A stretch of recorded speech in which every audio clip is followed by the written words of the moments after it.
मोहिनी कहाँ है राहुल? वीर के इस सवाल को सुनकर राहुल ने अपनी कांपती हुई उंगली टूटी हुई खिड़की की तरफ की और तभी अचानक उसकी आंखें बंद हो गई। ये देख वीर ने कहा, नितिन गाड़ी निकाल, हमें राहुल को तुरंत हॉस्पिटल ले जाना होगा। रात के 2:30 बजे सिटी हॉस्पिटल में एक तरफ अंदर डॉक्टर राहुल का ऑपरेशन कर रहे थे, वहीं दूसरी तरफ राहुल के घर वाले बाहर बेचैन थे। वीर और नितिन भी काफी परेशान थे। कुछ देर बाद डॉक्टर बत्रा बाहर निकले और उन्होंने कहा, परेशानी की कोई बात नहीं है, फिलहाल उनकी हालत स्टेबल है, लेकिन चाकू बहुत बुरी तरह से घोंपा गया था। अगर आप लोग उन्हें वक्त पर हॉस्पिटल नहीं लाते तो उनकी जान भी जा सकती थी। डॉक्टर की इस बात को सुनकर राहुल के माता पिता तुरंत उससे मिलने के लिए अंदर चले गए। वहीं वीर बाहर सोचने लगा, मुझे राहुल से बात करनी होगी, आखिर हुआ क्या था उस कमरे में। कुछ देर बाद जब वीर को मौका मिला तो वो राहुल से मिलने के लिए रूम के अंदर गया और उसने राहुल से पूछा, हुआ क्या था मेरे भाई, तेरी हालत किसने की? वीर के सवाल पर राहुल कांपते हुए होठों से बोला, मोहिनी ने। क्या? मोहिनी ने? ये तो क्या बकवास कर रहा है राहुल? मैं सच कह रहा हूं वीर, मोहिनी अब वो मोहिनी नहीं है, वो कोई और थी। मतलब मैं कुछ समझा नहीं, वीर ने हैरानी से पूछा।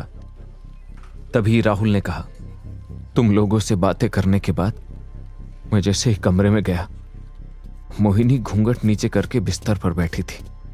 पहले मैं उसके करीब गया और फिर उसे मुंह दिखाई देने के लिए मैंने सोने की अंगूठी निकाली और उसके हाथ में पहनाने लगा। जैसे ही मैंने उसका हाथ अपने हाथ में लिया, अचानक ही उसका खूबसूरत सा हाथ एक कंकाल के जैसा हो गया। ये देख मैंने कहा, मोहिनी क्या हो रहा है तुम्हें? इतने में मोहिनी ने अपना घूंघट उठाया तो उसका चेहरा देखकर मेरी रूह कांप गई। उस घूंघट के अंदर तो एक कंकाल था। मैं उसे देखकर जोर से चीखा, कौन हो तुम? मेरी मोहिनी कहां है? इतने में वो कंकाल हंसने लगा और बोला, मैं ही हूं तुम्हारी मोहिनी राहुल, आओ मेरे करीब आओ। इतना कहते हुए अचानक से उस कंकाल ने मेरे पेट में चाकू घोंप दिया और मैं जोर जोर से चीखने लगा, बचाओ बचाओ। अचानक ही वो कंकाल दुल्हन का जोड़ा छोड़कर खिड़की तोड़ते हुए काले साए की तरह बाहर निकल गया। पूरी कहानी बताते हुए राहुल की आंखों से आंसू बहने लगे। उसके चेहरे पर घबराहट साफ दिखाई देने लगी। उसके माथे से पसीना आने लगा।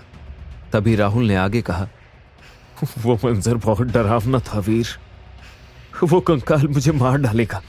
पता नहीं मेरी मोहिनी कहां है, उसे ढूंढो वीर, उसे ढूंढो। तुम परेशान मत हो राहुल, मैं हूं ना, मैं हर हाल में सच्चाई का पता लगाकर रहूंगा। तुम फिलहाल रेस्ट करो और कुछ भी मत सोचो, बट प्लीज एक बात का ध्यान रखना, अभी इस बारे में कुणाल से कोई बात मत करना। लेकिन क्यों वीर? राहुल ने हैरानी से पूछा। वो सब मैं तुम्हें बाद में बताऊंगा, प्लीज जितना कह रहा हूं उतना करो, फिलहाल मैं चलता हूं। वीर जैसे ही राहुल के रूम से बाहर निकला तो उसने देखा कि पाखी रूम के बाहर खड़ी है। वीर को देखते साथ ही पाखी ने कहा, मैंने सावित्री आंटी और रमा को घर भिजवा दिया है वीर। कल रात के इंसिडेंट के बाद वो लोग भी काफी डर गए हैं। थैंक यू पाखी, मुझे तुमसे कुछ डिस्कस करना है। तुम राहुल को देखकर बाहर आओ, मैं गाड़ी में तुम्हारा इंतजार कर रहा हूं। वीर की बात मानकर कुछ देर बाद पाखी बाहर गाड़ी में आ गई, जिसमें वीर पहले से ही बैठा हुआ था। पाखी को देखकर वीर ने कहा, मुझे कुछ समझ नहीं आ रहा पाखी, राहुल ने जो चीजें मुझे बताई हैं उनको सुनने के बाद तो मेरा दिमाग खराब हो गया है। इतना कहते हुए वीर ने पाखी को राहुल का बताया हुआ पूरा इंसिडेंट बताया और फिर बोला, इसके अलावा मुझे एक बात और खटक रही है पाखी। कल रात राहुल की आवाज आने से पहले मैं पिक्चर्स देख रहा था, हर पिक्चर से कुणाल गायब है, उसकी फोटो आई ही नहीं है। उस बात से मैं काफी परेशान हूं। और तुमने नोटिस किया होगा कि कुणाल का बिहेवियर भी काफी बदला हुआ है। जब से कल रात से हम हॉस्पिटल आए हैं वो कहाँ है हमें कुछ नहीं पता। इसका मतलब कुणाल इंसान नहीं है। अगर किसी की पिक्चर से उसकी फोटो कैप्चर नहीं हुई है तो इसका सीधा सीधा मतलब तो यही हुआ ना। पाखी ने हैरानी से कहा, तुम सही कह रही हो पाखी। मुझे लग रहा है हो ना हो इन सब चीजों में कुणाल जरूर इन्वॉल्व है, लेकिन आई थिंक तुम्हें सबसे पहले मोहिनी को ढूंढना चाहिए। वही है जो तुम्हारे सारे सवालों के जवाब दे सकती है। कुणाल को तो हम बाद में भी हैंडल कर सकते हैं। पाखी के सजेशन पर वीर ने गाड़ी सीधा शिवगढ़ रिजॉर्ट की तरफ घुमा दी। ये देख पाखी ने पूछा, हम कहाँ जा रहे हैं वीर? मोहिनी को ढूंढने। रिजॉर्ट में ही उसके बारे में कुछ पता चल सकता है। आखिर वो गायब तो वहीं से हुई है ना। इतना कहते हुए वीर सीधा शिवगढ़ रिजॉर्ट पहुंच गया। शिवगढ़ रिजॉर्ट में वहां का स्टाफ पिछली रात के लगे टेंट और फूलों को हटा रहे थे। तभी वीर को देखकर वो लोग थोड़ा चौंक गए और बोले, क्या हुआ सर, आप वापस यहां? हाँ, मेरा थोड़ा सामान रह गया था। तुम लोग अपनी सफाई करो, मैं अपना सामान ले लेता हूं। इतना कहते हुए वीर पाखी को लेकर रिजॉर्ट के रूम की तरफ बढ़ा। वीर और पाखी राहुल द्वारा दिए गए स्पेशल स्वीट की जांच पड़ताल करने जा रहे थे। तभी मोहिनी के कमरे के बाहर से गुजरते वक्त पाखी ने कहा, वीर यहां से कुछ बदबू आ रही है। तुम सही कह रही हो पाखी, ये तो मोहिनी का रूम था ना। एक बार अंदर चलकर देखते हैं। पाखी और वीर जब रूम के अंदर पहुंचे तो अंदर कोई भी नहीं था। तभी पाखी ने मोहिनी के रूम के वॉशरूम का दरवाजा खोल दिया और सामने का नजारा देखकर वो जोर से चिल्लाई, वीर जल्दी यहां आओ। वीर जब वॉशरूम के अंदर पहुंचा तो सामने मोहिनी की लाश पड़ी थी, जो हल्की हल्की सड़ना शुरू हो गई थी और जिसमें से काफी बदबू आ रही थी। वीर नाक पर हाथ रखते हुए लाश के करीब गया। उसने देखा कि मोहिनी ने अपने हाथ की नस काट ली थी और उसका खून फर्श पर फैला हुआ था। यह देख वीर मन में सोचने लगा, ये तुमने क्या किया मोहिनी? आखिर क्यों तुमने अपनी जान दे दी? लाश मिलते ही वीर ने चंद्रा को पुलिस स्टेशन फोन लगाया और बोला, चंद्रा, शिवगढ़ रिजॉर्ट में एक लाश मिली है, तुरंत इस लाश को पोस्टमार्टम के लिए भेजो। लेकिन एक बात का ध्यान रखना, यह खबर अभी कहीं लीक नहीं होनी चाहिए। ओके सर, मैं अभी पहुंचता हूं। इतना कहते हुए चंद्रा ने बिना कोई सवाल जवाब किए फोन काट दिया। मोहिनी की लाश को देखकर पाखी के हाथ पैर फूल चुके थे। उसे समझ नहीं आ रहा था कि वो क्या करे। तभी उसने वीर से कहा, यहां से चलो वीर, मुझे बहुत डर लग रहा है। ये तुम कैसी बातें कर रही हो पाखी? भूलो मत कि तुम त्रिलोकनाथ की बेटी हो। अब हम यहां आए हैं तो अपने सवालों के जवाब लेकर ही जाएंगे। मैं कुछ समझी नहीं वीर, मैं समझाता हूं। गुरुजी ने मुझे बताया था कि जब भी किसी आत्मा से बात करनी हो तो उसे उसी जगह पर बुलाया जा सकता है जहां पर उसकी मौत हुई हो। मुझे मोहिनी की आत्मा से बात करनी होगी और जानना होगा कि ऐसा क्या हुआ उसके साथ कि उसने अपनी जान ले ली। इस बात को सुन पाखी काफी डर गई। तभी वीर ने उसका हाथ पकड़ते हुए कहा, मुझ पर भरोसा है ना पाखी? तो चुपचाप यहां बैठी रहना और मुझे मेरा काम करने देना। बस एक बात का ध्यान रखना, जब मैं कवच बनाना शुरू कर दूं उसके बाद तुम इस कमरे में किसी को भी मत आने देना। इतना कहते हुए वीर ने बाजार से कुछ सामान मंगाया और पूरे कमरे में छिड़कते हुए लाल कुमकुम से एक घेरा बनाकर कवच बनाने लगा। पाखी सब कुछ बहुत ध्यान से देख रही थी। उसने बचपन से अपने पिता को तंत्र मंत्र की दुनिया में बहुत कुछ करते देखा था, लेकिन वीर के साथ यह उसका पहला एक्सपीरियंस था। कवच बनाते बनाते अचानक से पूरे रिजॉर्ट की लाइट चली गई, लेकिन पाखी ने अपने मुंह से उफ तक नहीं निकाला।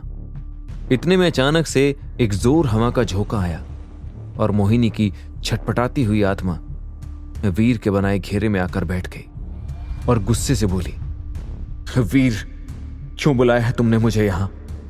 मरने के बाद तो सुकून से रहने दो मुझे। ये तुम कैसी बातें कर रही हो मोहिनी?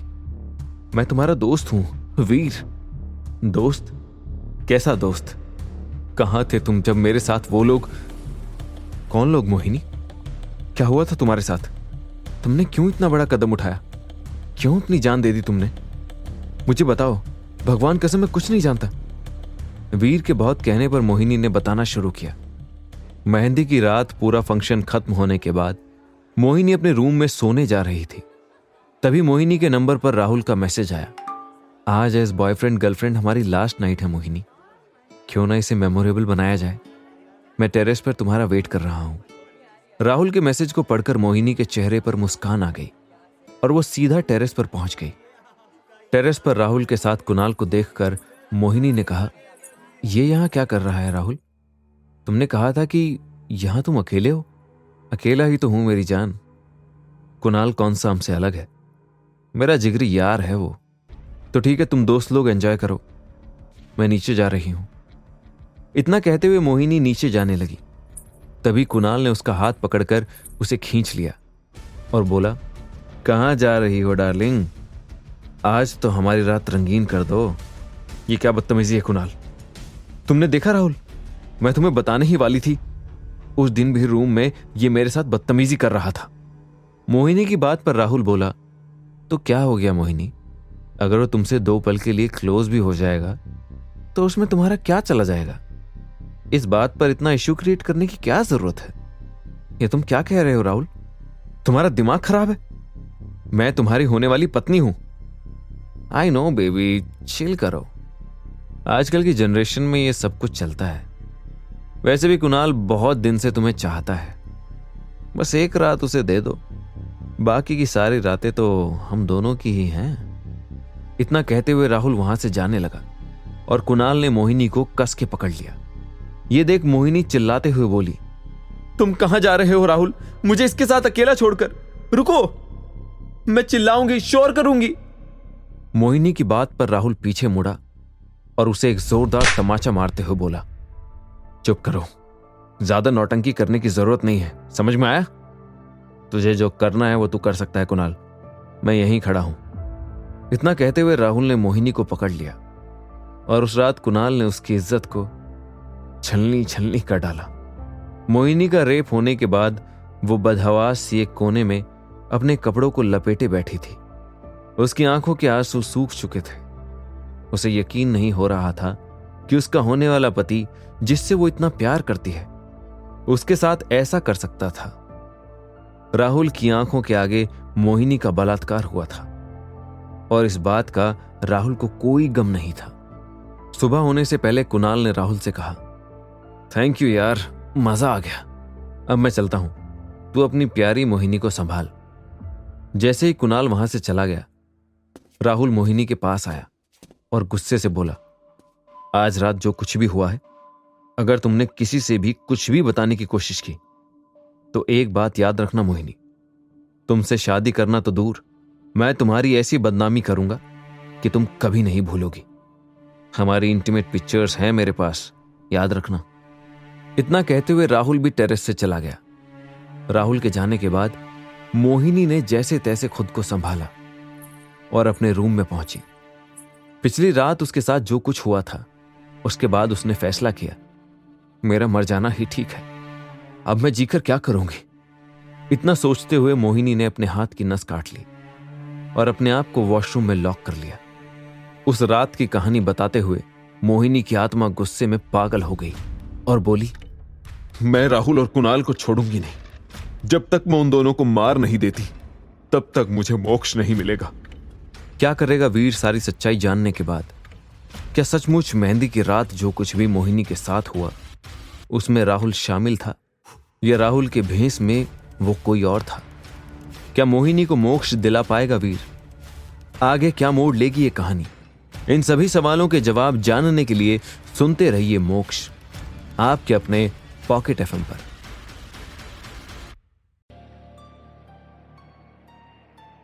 मोहिनी की पूरी बात सुनने के बाद वीर को यकीन नहीं हो रहा था कि मोहिनी के साथ राहुल ऐसा कुछ कर सकता था। इसलिए वीर ने मोहिनी को समझाने की कोशिश की और बोला, मेरा यकीन करो मोहिनी, मैं अपने दोस्त राहुल को बचपन से जानता हूं। वो ऐसा नहीं है, वो तो लड़कियों की बहुत इज्जत करता है और वो तुम्हारे साथ कभी ऐसा कुछ नहीं कर सकता। वो तो बहुत प्यार करता था तुमसे। प्यार? मैं भी यही समझती थी कि राहुल मुझसे बहुत प्यार करता है, लेकिन सब कुछ दिखावा है, ढोंग है। जो मेरे ऊपर बीती है, जो दर्द मैंने झेला है, वो सिर्फ मैं ही जानती हूं। मैं चीख रही थी, चिल्ला रही थी, मेरी आंखों के सामने मेरा मंगेतर खड़ा था, लेकिन उसने कुछ नहीं किया। उसने मेरी कोई मदद नहीं की। धोखेबाज है वो। मैं उसे कभी नहीं माफ करूंगी। मैं उसकी जान लेकर रहूंगी। जब तक मैं राहुल और कुणाल को मार नहीं देती तब तक मुझे मोक्ष नहीं मिलेगा। ये तुम क्या कह रही हो मोहिनी? तुम्हें कोई गलतफहमी हुई है? मुझे कोई गलतफहमी नहीं हुई है वीर। मेरे रास्ते में मत आना, नहीं तो तुम भी मारे जाओगे। वीर और मोहिनी आपस में बात कर रहे थे। इतने में ही कांस्टेबल चंद्रा दरवाजा खोल के अंदर गया। उसके आते ही मोहिनी वीर का बनाया हुआ कवच तोड़कर वहां से निकल गई। इससे पहले कि पाखी चंद्रा को रोक पाती, अंदर का माहौल देखकर चंद्रा ने कहा, ये क्या हो रहा है सर? ये हल्दी, ये कुमकुम, यहां कोई पूजा थी क्या? ज्यादा बकवास मत करो चंद्रा, तुम अपने काम पर ध्यान दो। तुमने एम्बुलेंस को बुलाया? वीर के सवाल पर चंद्रा चुप हो गया। तभी वीर ने आगे कहा, एम्बुलेंस के आते ही तुम बॉडी को लेकर तुरंत पोस्टमार्टम के लिए हॉस्पिटल पहुंचो। मैं तुमसे बाकी बात फोन पर करूंगा। ठीक है सर, जैसा आप कहें। चंद्रा के जाते ही पाखी ने वीर से कहा, आई एम रियली सॉरी वीर, मुझे पता ही नहीं चला कि कब चंद्रा दरवाजा खोलकर अंदर आ गया। मेरा सारा ध्यान मोहिनी की बातों पर था। कोई बात नहीं, हमें जो कुछ जानना था वो सब पता चल गया है पाखी। अब वक्त है राहुल से सच्चाई जानने का। सारा सच जानने के बाद वीर काफी परेशान था और उसको राहुल पर गुस्सा आ रहा था और उसका दिल ये बात मानने के लिए तैयार नहीं था कि राहुल कुछ ऐसा कर सकता है। वीर ने तुरंत अपनी गाड़ी उठाई और सिटी हॉस्पिटल के लिए रवाना हो गए। हॉस्पिटल में वीर को देखकर राहुल ने पूछा, क्या हुआ वीर, कुछ पता लगा मोहिनी कहाँ है? यह सवाल तू मुझसे पूछ रहा है कि मोहिनी कहाँ है? मुझे नहीं मालूम था राहुल कि तू इतना घटिया इंसान है और तू इतनी गिरी हुई हरकत कर सकता है। साफ साफ बोलना कि तू क्या कहना चाहता है। आखिर मैंने किया क्या है? अब इतना अनजान मत बन। तूने जो मोहिनी के साथ किया है वो तो कोई अपने दुश्मन के साथ भी ना करे। बातों को घुमाना बंद कर वीर और साफ साफ बोल, आखिर बात क्या है? तुझे मोहिनी मिली क्या? कहां है वो तुम्हारे साथ नहीं आई? वो मेरे साथ कहां से आएगी राहुल? मोहिनी अब इस दुनिया में नहीं है। उसने तो अपनी जान मेहंदी वाली रात में ही ले ली थी, जब तेरी आंखों के सामने कुणाल ने उसकी इज्जत लूटी थी। मोहिनी की मौत की खबर सुनकर राहुल सदमे में आ गया और फूट फूट के रोने लगा और बोला, मोहिनी तुम ऐसा कैसे कर सकती हो? राहुल को रोता देख वीर ने गुस्से से कहा, यह ड्रामा बंद कर राहुल। उसने अपनी जान तेरी वजह से ही दी है। क्या? ये तू क्या बकवास कर रहा है वीर? कुणाल ने मोहिनी के साथ ये सब कुछ कब किया? मैं कुछ नहीं जानता। और तू सोच भी कैसे सकता है कि मैं अपनी मोहिनी के साथ ऐसी हरकत कर सकता हूं? ये कहते हुए राहुल रोने लगा। राहुल को इस तरह रोते देख वीर ने तुरंत कहा, अपना फोन दे राहुल। राहुल ने तुरंत अपना फोन वीर के हाथों में दे दिया। तभी वो उसके मैसेजेस चेक करने लगा। मैसेज को देखने के बाद वीर ने कहा, तूने मेहंदी वाली रात मोहिनी को टेरेस पर बुलाया था ना? ये देख मैसेज। मैंने मोहिनी को टेरेस पर नहीं बुलाया, मेरा यकीन कर वीर। इतना कहते हुए राहुल को कुछ याद आया और वो बोला, हाँ, मेहंदी वाली रात कुणाल ने मुझसे मेरा फोन मांगा था। कह रहा था कि उसके फोन में नेटवर्क नहीं आ रहा है, उसे अपने पापा से बात करनी है। जैसे ही राहुल ने बात कही, वीर मन में सोचने लगा, इसका मतलब राहुल निर्दोष है, सब कुछ कुणाल ने ही किया है। लेकिन फिर उस दिन राहुल के भेष में कुणाल के साथ कौन था टेरेस पर? मुझे पता लगाना होगा। इतना सोचते हुए वीर ने राहुल से कहा, मुझे मालूम था तू ऐसा नहीं कर सकता राहुल, लेकिन प्लीज मोहिनी के मरने की खबर अभी किसी से मत बताना, क्योंकि मुझे उसके असली कातिलों तक पहुंचना है। इतने में ही कुणाल राहुल से मिलने के लिए आईसीयू के अंदर आ गया। वीर और राहुल को एक साथ देखकर कुणाल के चेहरे का रंग बदल गया। उसने घबराते हुए पूछा, क्या हुआ? मोहिनी कहाँ है? उसके बारे में कुछ पता चला? इससे पहले वीर कुणाल के सवाल का कुछ जवाब देता, राहुल ने कहा, तू कहाँ था कुणाल? कल से तू मुझे एक बार भी देखने हॉस्पिटल नहीं आया। सॉरी यार, कल मेरे पापा की तबीयत अचानक से बहुत बिगड़ गई। तू जैसे ही हॉस्पिटल आया, मुझे अचानक से उनको देखने जाना पड़ा, इसलिए यहां मैं नहीं आ पाया। तू तो जानता ही है ना, माँ के जाने के बाद पापा की तबीयत अब ठीक नहीं रहती। इतने में नितिन अंदर आ गया। नितिन ने कहा, सब बातें छोड़ो, पहले चाय पी लेते हैं यार, तब शायद कुछ दिमाग काम करे। इतना कहकर नितिन चाय ले आया। वीर ने चाय का कप उठाकर कुणाल की तरफ बढ़ाया। ले भाई, चाय पी ले। कुछ सेकंड के लिए कुणाल ने कुछ सोचा और फिर चाय का कप हाथ में ले लिया। फिर वो फोन पर बात करने का नाटक करके चाय का कप लेकर बाहर निकल गया। वीर कुणाल को ही देख रहा था।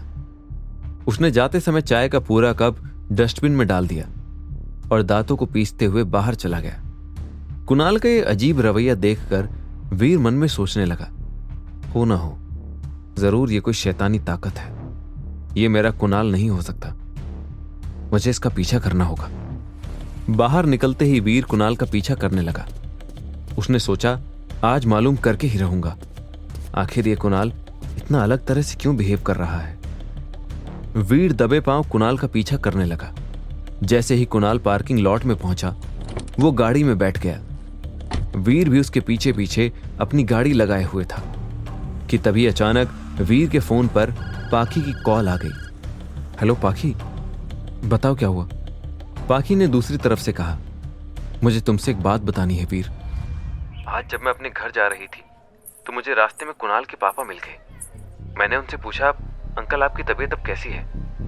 तो वो कहने लगे, मेरी तबीयत को क्या होना है, मेरी तबीयत तो एकदम ठीक है बेटा। कुछ देर अंकल जी से बात करने के बाद मैंने उनसे कुणाल के बारे में पूछा। कुणाल का नाम आते ही वो इमोशनल हो गए और कहने लगे, वो तो 3 महीने से घर ही नहीं आया, न जाने मेरे बच्चे को क्या हो गया है। पाखी जब भी उसको फोन करो बस इतना कहता है, पापा मैं अभी बिजी हूँ, आपसे बाद में बात करूंगा, और ये कहकर फोन रख देता है। पूरी बात जानने के बाद वीर ने कहा, इसका मतलब कुणाल हम सबसे झूठ बोल रहा था, उसके पापा बीमार नहीं है। तुमने सही कहा वीर, कुछ तो गड़बड़ है, लेकिन मुझे कुछ समझ नहीं आ रहा। पहले मुझे भी समझ नहीं आ रहा था, मगर अब धीरे धीरे सब क्लियर हो रहा है। हो ना हो, इन सब के पीछे कुणाल का हाथ है, और इस बात का पता मैं लगा कर ही रहूंगा। अच्छा, अब तुम फोन रखो पाखी, इस वक्त मैं कुणाल की गाड़ी का पीछा कर रहा हूं। जैसा होता है मैं तुम्हें फोन करके बताऊंगा। इतना कहकर वीर ने फोन रख दिया और खुद से कहने लगा, आखिर ये कुणाल जा कहां रहा है। कुणाल की गाड़ी का पीछा करते करते वीर शहर से बाहर निकल आया, और कब शाम से रात हो गई उसे पता ही नहीं चला।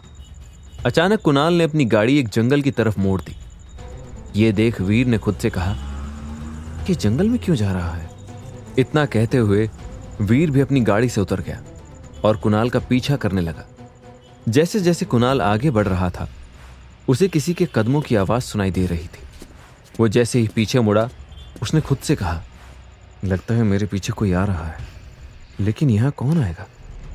इतना सोचते हुए कुणाल को जंगल में एक मासूम से हिरन का बच्चा दिखाई दिया, जिसे देख कुणाल ने मन में सोचा, इतने दिनों से इंसानों के साथ रहते रहते मैं तो परेशान हो गया हूं। आज पेट भरकर खाऊंगा, फिर पिशाचनी से मिलने जाऊंगा। इतना सोचते हुए कुणाल हिरन के बच्चे की तरफ दौड़ा और उसने दौड़ के उसको पकड़ लिया। वीर भी उसके पीछे पीछे था। वीर ये सब देख रहा था और देखकर बहुत हैरान था कि आखिर कुणाल कर क्या रहा है। कुणाल हिरन के बच्चे को पकड़ के उसको मार के उसका कच्चा मांस खाने लगा। ये सब देखकर वीर को उल्टी आ गई। कुणाल मांस खा ही रहा था, इतने में उसे वीर नजर आ गया। वीर को देखकर कुणाल हंसते हुए बोला, आओ वीर प्रताप सिंह, आखिर तुम्हें मेरे बारे में पता चल ही गया। वीर ने गुस्से से कहा, चुप हो जा, ये बता मेरा कुणाल कहां है। तू तो एक पिशाच है ना। कुणाल हंसते हुए बोला, मैं ही हूं कुणाल, पिशाच कुणाल। तेरा कुणाल तो कब का मर गया। मर गया? कैसे मर गया? किसने मारा मेरे कुणाल को? याद है वो रात जब तेरी शादी के फंक्शन चल रहे थे? लैला उसे अपने साथ लेकर आई थी और उसने तेरे कुणाल का नाम तमाम कर दिया। कौन लैला? ये तो क्या कह रहा है? मैं क्यों बताऊं? अगर मैं ही तुझको सारे सवालों के जवाब दे दूंगा तो फिर तू क्या करेगा? तू तो पुलिस इंस्पेक्टर है ना, और बड़ा नाम है तेरा तंत्र मंत्र की दुनिया में, तो जाना पता लगा ले। इतना कहते हुए पिशाच कुणाल फिर से हंसने लगा। तभी वीर ने कहा, इसका मतलब जो कुछ भी मोहिनी के साथ हुआ वो तूने किया था ना? बोल पिशाच। अच्छा, तो मोहिनी वाली बात भी पता चल गई तुझे? बड़ा स्मार्ट निकला तू तो। चल, अब तुझे आधा सच पता चल ही गया है तो मैं तुझे पूरा सच बताता हूं। उस रात मैंने ही मोहिनी की इज्जत लूटी थी, और वो जो मेरे साथ था ना, वो मेरा दोस्त था जो भेष बदलकर राहुल बना था, जिसे मोहिनी असली राहुल समझ बैठी। बेवकूफ कहीं की। पिशाच कुणाल के मुंह से सारी बात जानने के बाद वीर ने गुस्से में कहा, तूने क्यों किया मोहिनी के साथ ये सब कुछ? क्या बिगाड़ा था उस बेचारी ने तेरा? मैं तुझे जिंदा नहीं छोड़ूंगा। जिंदा नहीं छोड़ूंगा? मैं तो पहले से ही मरा हुआ हूं। और क्या कहा तूने? मोहिनी ने क्या बिगाड़ा था मेरा? तू नहीं जानता, कॉलेज के दिनों में मैंने उसे प्रपोज किया था। उसने मेरे प्यार को ठुकरा दिया। फिर से कोशिश की थी मैंने उसे अपना बनाने की। गया था उससे अकेले में बात करने, लेकिन वो कहां मानने वाली थी। इसलिए मैंने ये प्लान बनाया। सच कहूं तो उस रात बहुत मजा आया मुझे। कुणाल के मुंह से इस बात को सुनकर वीर गुस्से में इतना बेकाबू हो गया कि उसने कुणाल पर हाथ उठा दिया। कुणाल ने भी वीर पर अपनी पिशाच शक्तियों के साथ हमला कर दिया। तिलिस्मी दुनिया में जैसे कुणाल ने वीर पर हमला किया, पिशाचनी को इस बात का पता चल गया। उसने लैला से कहा, हिम्मत कैसे हुई इस कुणाल की मेरे वीर पर हमला करने की? क्या वो भूल गया है वीर मेरे लिए क्या है? उसे अभी इसी वक्त वापस लेकर आओ। पिशाचनी के ये कहते ही वीर से लड़ते वक्त अचानक कुणाल रेत की ढेर में बदल गया और वो रेत बरगद के पेड़ में समा गई। ये देख वीर हैरान रह गया और उसने खुद से कहा, ये कुणाल कहां चला गया? इतना कहते हुए वीर जंगल में बरगद के पेड़ के पास कुणाल को ढूंढने लगा। वहीं दूसरी तरफ तिलिस्मी दुनिया में जैसे ही ईशा को वीर के आसपास होने का एहसास हुआ, वो जोर जोर से चीखने लगी, वीर कहां हो तुम? प्लीज मुझे यहां से बाहर निकालो। ईशा की आवाज को सुनकर वीर को पहले अपने कानों पर भरोसा नहीं हुआ और वो खुद से कहने लगा, ये आवाज, ये तो ईशा की आवाज है। ईशा की आवाज सुनकर वीर बेचैन हो गया और उसे पागलों की तरह पूरे जंगल में ढूंढने लगा। क्या वीर पहुंच पाएगा ईशा तक? क्या होगा जब वीर और पिशाचनी का आमना सामना होगा? क्या मोहिनी की आत्मा बख्श देगी राहुल की जान? आगे क्या मोड़ लेगी ये कहानी? इन सभी सवालों के जवाब जानने के लिए सुनते रहिए मोक्ष, आपके अपने पॉकेट एफएम पर।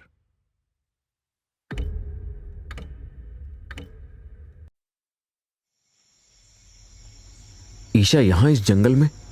नहीं, ये नहीं हो सकता। ईशा की आवाज सुनकर वीर बेचैन हो गया और पागलों की तरह ईशा को यहां वहां ढूंढने लगा। तभी उसकी नजर रात के अंधेरे में बरगद के पेड़ पर पड़ी, जहां से उसे ईशा की आवाज आ रही थी। वीर भागता हुआ बरगद के पेड़ के पास गया और उसके आसपास ईशा को ढूंढने लगा, लेकिन उसे कोई भी नजर नहीं आया। तभी वीर ने खुद से कहा कि मुझे वहम क्यों हो रहा है, ईशा यहां कैसे आ सकती है? वीर ये सोच ही रहा था, तभी उसे बरगद के पेड़ के पास एक छोटा सा मेंढक बैठा दिखाई दिया, जो उसे बड़े ध्यान से देख रहा था। मेंढक को देख वीर ने मन में सोचा, ये मुझे इस तरह से घूर क्यों रहा है? एक तरफ वीर ईशा की आवाज को सुनकर परेशान था, वहीं दूसरी तरफ पिशाच कुणाल का अचानक से गायब हो जाना भी वीर के लिए एक रहस्यमयी बात थी। दूसरी तरफ पिशाचनी की तिलिस्मी दुनिया में पिशाचनी के एक इशारे पर पिशाच कुणाल को उसके कदमों में लाकर डाल दिया गया था और अचानक ही कब वो लड़ते लड़ते पिशाचनी के पास पहुंच गया था, उसे पता ही नहीं चला था। अपने सामने पिशाचनी को देखकर कुणाल ने कहा, मैं आज तुझे नहीं छोड़ूंगा वीर। तुझे क्या लगता है सिर्फ तू ही शक्तिशाली है? तभी पिशाच कुणाल की आंख खुली और उसने देखा कि वो पिशाचनी के आगे खड़ा हुआ है। ये देख पिशाच कुणाल ने कहा, मैं यहां कैसे आया? तू यहां कैसे आया वो तो मैं तुझे बाद में बताऊंगी। पहले तो तू ये बता कि तेरी हिम्मत कैसे हुई मेरे वीर पर हाथ उठाने की? पिशाचनी ने गुस्से में कुणाल का गला कसकर पकड़ते हुए कहा। पिशाचनी को इतने गुस्से में देख कुणाल बोला, लेकिन हमला पहले उसने किया था रात रानी। हाँ तो अगर उसने तुझ पर हमला कर भी दिया तो तू अपने पिशाच शक्तियों का इस्तेमाल करेगा, और वो भी मेरे वीर के खिलाफ? मैं तुझे जिंदा नहीं छोड़ूंगी। इतना कहते हुए पिशाचनी ने कुणाल को हवा में लटका दिया और अपना हाथ लंबा करके उसकी गर्दन को जोर से दबाने लगी। ये देख कुणाल घबराते हुए बोला, मुझे छोड़ दीजिए रात रानी, मुझसे गलती हो गई, मैं दोबारा ऐसा नहीं करूंगा। गलती नहीं, गुनाह हुआ है तुझसे, आज मैं तुझे नहीं छोड़ूंगी। पिशाचनी कुणाल को खत्म करने ही वाली थी, तभी उसके कानों में पिशाच लैला की आवाज पड़ी, रात रानी वो ईशा, क्या ईशा ईशा लगा रखा है, साफ साफ बताओ। दरअसल अभी मैं ईशा को खाना देने गई थी, उसे वीर के आसपास होने का एहसास हो गया है, वो बार बार वीर को आवाज दे रही है, मुझे डर है कहीं वीर को उसके बारे में पता ना चल जाए रात रानी। पिशाच लैला की बात सुनकर पिशाचनी ने अपना हाथ नीचे कर लिया और कुणाल धड़ाम से जमीन पर गिर पड़ा। वहीं पिशाचनी तुरंत कमरे में कैद ईशा के पास पहुंची, जहां ईशा चिल्ला रही थी, वीर मुझे पता है तुम यहीं कहीं हो, प्लीज मुझे बचा लो वीर, अपनी ईशा को बचा लो। ईशा को इस तरह से वीर को आवाज देते देख पिशाचनी उसके पास आई और दांत पीसते हुए बोली, मारना पड़ेगा तुझे, तेरा प्यार सच्चा तो है, बिना वीर को देखे भी तुझे उसके आसपास होने का एहसास हो गया। पिशाचनी की बात पर ईशा ने कहा, हाँ मेरा प्यार सच्चा है, और तुम देखना मेरे प्यार की ही जीत होगी, मेरा वीर एक दिन मुझे यहां से ले जाएगा। ईशा के जवाब पर पिशाचनी मुस्कुराते हुए बोली, ऐसा कभी नहीं होगा, वीर तुम्हें कभी नहीं ढूंढ पाएगा, तुम मरते दम तक यहीं कैद रहोगी। ऐसा नहीं होगा पिशाचनी, हमेशा बुराई पर अच्छाई की जीत होती है, और वही होगा, तुम्हारी शक्तियां, तुम्हारी बुराई सब एक दिन खत्म हो जाएगा, तुम्हारा सर्वनाश तय है। नहीं, ऐसा कभी नहीं होगा, मैं इस पूरी दुनिया पर राज करूंगी, तुम्हारे वीर से शादी करूंगी और अपने उस सपने को पूरा करूंगी जिसे मैंने पिछले 28 सालों में हर पल देखा है। इतना कहते हुए पिशाचनी ने ईशा का मुंह इतनी कसकर दबाया कि उसके मुंह से खून निकलने लगा। पिशाचनी को बेकाबू होता देख बगल में खड़ी पिशाच लैला ने कहा, इसे तो हमने चुप करा दिया रात रानी, लेकिन वीर को भी तो हमें यहां से वापस भेजना होगा, नहीं तो क्या पता वो अपनी शक्तियों का इस्तेमाल करके हमारी दुनिया में प्रवेश कर जाए। तुम सही कह रही हो लैला, मटरी को तुरंत बुलाओ और पूछो उससे वीर क्या कर रहा है, और इस ईशा को अगले 3 दिन तक कोई खाना पानी मत देना, इसकी अकल ठिकाने आ जाएगी। बहुत जवाब देने लगी है ना ये मुझे। इतना कहते हुए पिशाचनी वापस अपने कक्ष में चली गई। दूसरी तरफ मेंढक को देखकर वीर धीरे धीरे उस मेंढक की तरफ बढ़ा। ये देख मेंढक मटरी मन में सोचने लगा, कहीं इस वीर ने मुझे पहचान तो नहीं लिया। वीर जैसे जैसे आगे बढ़ रहा था, मेंढक मटरी फुदकते हुए भाग रहा था और मन ही मन सोच रहा था, अगर मैं इस वीर के हाथ आ गया तो ये पक्का मुझे मार डालेगा, और अगर इसे मेरी सच्चाई पता चली तो रात रानी मुझे मार डालेंगी, मुझे यहां से भागना होगा। इतना सोचते हुए मेंढक मटरी तेजी से बरगद के पेड़ में बने एक छोटे से मोखले के अंदर घुस गया। ये देख वीर हैरान रह गया और मन में सोचने लगा, यहीं से तो कुणाल भी। वीर ये सोच ही रहा था, तभी उसके फोन पर पाखी का कॉल आने लगा। वीर ने तुरंत पाखी का फोन उठाया, तभी दूसरी तरफ से पाखी की घबराई हुई आवाज आई, वीर कहाँ हो तुम? जल्दी हॉस्पिटल पहुंचो, राहुल की तबीयत बहुत खराब है, किसी भी पल कुछ भी हो सकता है। क्या? लेकिन राहुल की तबीयत तो ठीक हो गई थी ना, आज उसे डिस्चार्ज मिलने वाला था। हाँ, लेकिन अचानक से उसकी सांसें बहुत तेज हो गई हैं, डॉक्टर कह रहे हैं कि कुछ भी हो सकता है। यह सुनकर वीर के पैरों के नीचे से जमीन निकल गई और वो बिना कुछ सोचे समझे सीधा जंगल से बाहर आ गया और अपनी गाड़ी में बैठकर सिटी हॉस्पिटल के लिए निकल गया। सिटी हॉस्पिटल में वीर जब अस्पताल पहुंचा तो आईसीयू के बाहर राहुल के घर वाले खड़े थे और उसकी मां रोते हुए कह रही थी, अचानक से क्या हो गया है मेरे बच्चे को, हे भगवान मेरे बच्चे की रक्षा करना। पाखी भी तुरंत वीर के पास आई और बोली, मुझे कुछ समझ नहीं आ रहा वीर, राहुल की हालत और बिगड़ती जा रही है। पाखी की बात सुन वीर तुरंत आईसीयू के करीब गया और उसने जब अंदर राहुल को देखा तो उसे देखकर उसके होश उड़ गए। डॉक्टर राहुल की हालत को स्टेबल करने की कोशिश कर रहे थे, लेकिन उसके ऊपर तो मोहिनी की आत्मा सवार थी जो उसका गला दबा रही थी। यह देख वीर तुरंत आईसीयू का दरवाजा खटखटाने लगा। वीर को इस तरह से डॉक्टर को डिस्टर्ब करता देख नर्स तुरंत बाहर आ गई और बोली, देखिए मिस्टर वीर, इस वक्त मिस्टर राहुल की तबीयत बहुत ज्यादा सीरियस है, आप हमें डिस्टर्ब ना करें। प्लीज मेरी बात तो सुनिए, इस तरह से वो मर जाएगा। आप कहना क्या चाहते हैं मिस्टर वीर? प्लीज यहां पर हंगामा मत करिए, हमारे पास ऑलरेडी टाइम कम है। इतना कहकर नर्स ने वापस से आईसीयू का दरवाजा बंद कर लिया। तभी पाखी वीर के पास आई और बोली, क्या हो गया वीर, तुम अंदर क्यों जाना चाहते हो? आखिर बात क्या है? दरअसल पाखी, मोहिनी की आत्मा राहुल को मारने की कोशिश कर रही है। उसे सिर्फ मैं देख सकता हूं, डॉक्टर को तो वो नजर ही नहीं आ रही है, इसलिए राहुल तड़प रहा है। वो उसका गला दबा रही है, उसे तड़पा रही है, वो उसे बहुत जल्द मार डालेगी। क्या? हमें कुछ करना होगा वीर, हमें अंदर पहुंचना होगा। लेकिन कैसे पाखी, ये इम्पॉसिबल है, डॉक्टर्स इस वक्त हमें अंदर नहीं जाने देंगे। वीर और पाखी दोनों ही परेशान थे।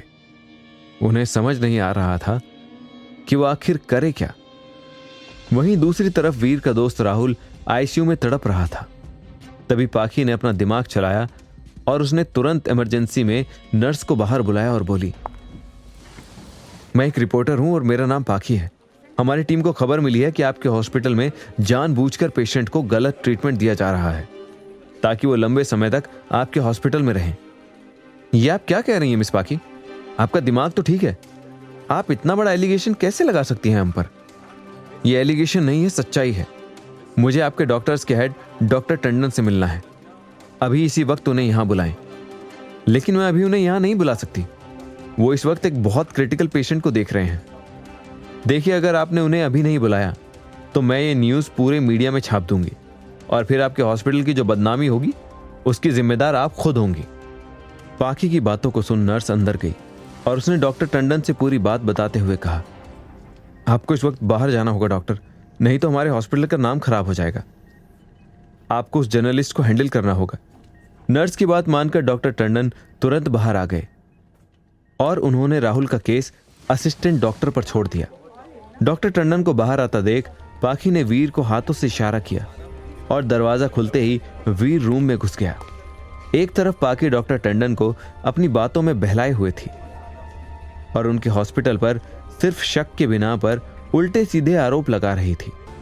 वहीं दूसरी तरफ आईसीयू में वीर को देखकर असिस्टेंट डॉक्टर ने कहा, आप अंदर कैसे आए? बाहर जाइए। नहीं डॉक्टर, मैं बाहर नहीं जा सकता। मेरे दोस्त को अगर कोई ठीक कर सकता है तो वो सिर्फ मैं हूं। इतना कहते हुए वीर ने मोहिनी से बात करना शुरू कर दिया। रुक जाओ मोहिनी, राहुल की जान मत लो, वो तुम्हारा दोषी नहीं है। ये तुम क्या कह रहे हो वीर? मैंने तुम्हें सारी सच्चाई बताई, उसके बाद भी तुम अपने दोस्त की तरफ से बोल रहे हो। नहीं, ऐसा नहीं है मोहिनी। अगर राहुल गुनहगार होता तो मैं तुम्हें कभी नहीं रोकता, लेकिन राहुल तो इन सारी बातों से अनजान है। छोड़ दो उसे, तुम्हारा असली गुनहगार कुणाल है। नहीं, मैं इस बात को नहीं मानती, मैं इसे मार दूंगी। मैं अपना इंतकाम लेकर रहूंगी और कोई भी डॉक्टर इसे बचा नहीं पाएगा। इतना कहते हुए मोहिनी राहुल का गला पूरी ताकत से दबाने लगी। तभी वीर चिल्लाते हुए बोला, उस दिन जो कुणाल के साथ मौजूद था वो राहुल नहीं था मोहिनी, बल्कि उसके भेष में कोई बहरूपिया था। वीर की इस बात पर मोहिनी के हाथ रुक गए और उसने वीर की तरफ देखा और बोली, तुम झूठ बोल रहे हो ना वीर? नहीं मोहिनी, मैं झूठ नहीं बोल रहा, मैं अपनी मां की कसम खाकर कहता हूं, तुम्हें वही बता रहा हूं जो सच है। तुम्हारे साथ जो कुछ भी हुआ वो कुणाल ने किया था, बल्कि कुणाल ने भी नहीं, पिशाच कुणाल ने किया था। हमारा कुणाल तो कब का मर चुका और उसके साथ जो मौजूद था वो भी उसी का साथी था जिसने भेष बदलकर राहुल की एक्टिंग की। पिशाच कुणाल ने तुम्हारी इज्जत लूटी थी और उसी ने राहुल का फोन लेकर तुम्हें मैसेज किया था। बेचारा राहुल तो इन सारी बातों से अनजान है। सारा सच जानने के बाद मोहिनी की आत्मा फूट फूट कर रोने लगी। वहीं दूसरी तरफ असिस्टेंट डॉक्टर की टीम वीर को हवा में बातें करते देख परेशान थी, लेकिन उन्होंने राहुल का इलाज करना जारी रखा। तभी अचानक से राहुल की सांसें नॉर्मल हो गई। ये देख डॉक्टर ने आपस में कहा, इट्स अ मिरेकल, ये कैसे पॉसिबल है? हमें तो लग रहा था कि मिस्टर राहुल को बचा पाना इम्पॉसिबल है। डॉक्टर एक दूसरे को बधाई देते हुए बाहर चले गए। वहीं वीर ने मोहिनी को पूरी बात बताई कि किस तरह से कुणाल ने सारा षड्यंत्र रचा और मोहिनी को अपनी ही जान लेने पर मजबूर कर दिया। सब कुछ जानने के बाद मोहिनी की आत्मा बेसुध होकर अपने आप को कोसने लगी। कितनी बेवकूफ थी मैं, जो मैंने अपने राहुल पर यकीन नहीं किया। काश एक बार मैं राहुल से बात कर लेती। तभी वीर ने मोहिनी को समझाते हुए कहा, जो हो गया उसे भूल जाओ मोहिनी। शायद ऊपर वाले ने तुम्हारी जिंदगी इतनी ही लिखी थी। थैंक यू वीर, मेरी मदद करने के लिए और मुझे सच बताने के लिए। नहीं तो मैं एक बहुत बड़ा पाप करने जा रही थी। अपने ही प्यार का गला अपने हाथों से घोटने जा रही थी। वीर और मोहिनी की आत्मा आपस में बात कर रहे थे। तभी राहुल को होश आ गया। वीर को इस तरह से बड़बड़ाते देख राहुल हैरान रह गया। लेकिन उस कमरे में जो कुछ भी हो रहा था, कोई था जो सारी बातें सुन रहा था। क्या होगा राहुल का रिएक्शन जब उसे पता चलेगा कि उसके बचपन का प्यार मोहिनी ही उसे जान से मारना चाहती थी? क्या राहुल अपने प्यार को दे पाएगा विदाई? कौन सुन रहा था वीर, राहुल और मोहिनी की बातें? जानने के लिए सुनते रहिए कहानी का अगला एपिसोड, सिर्फ पॉकेट एफएम पर।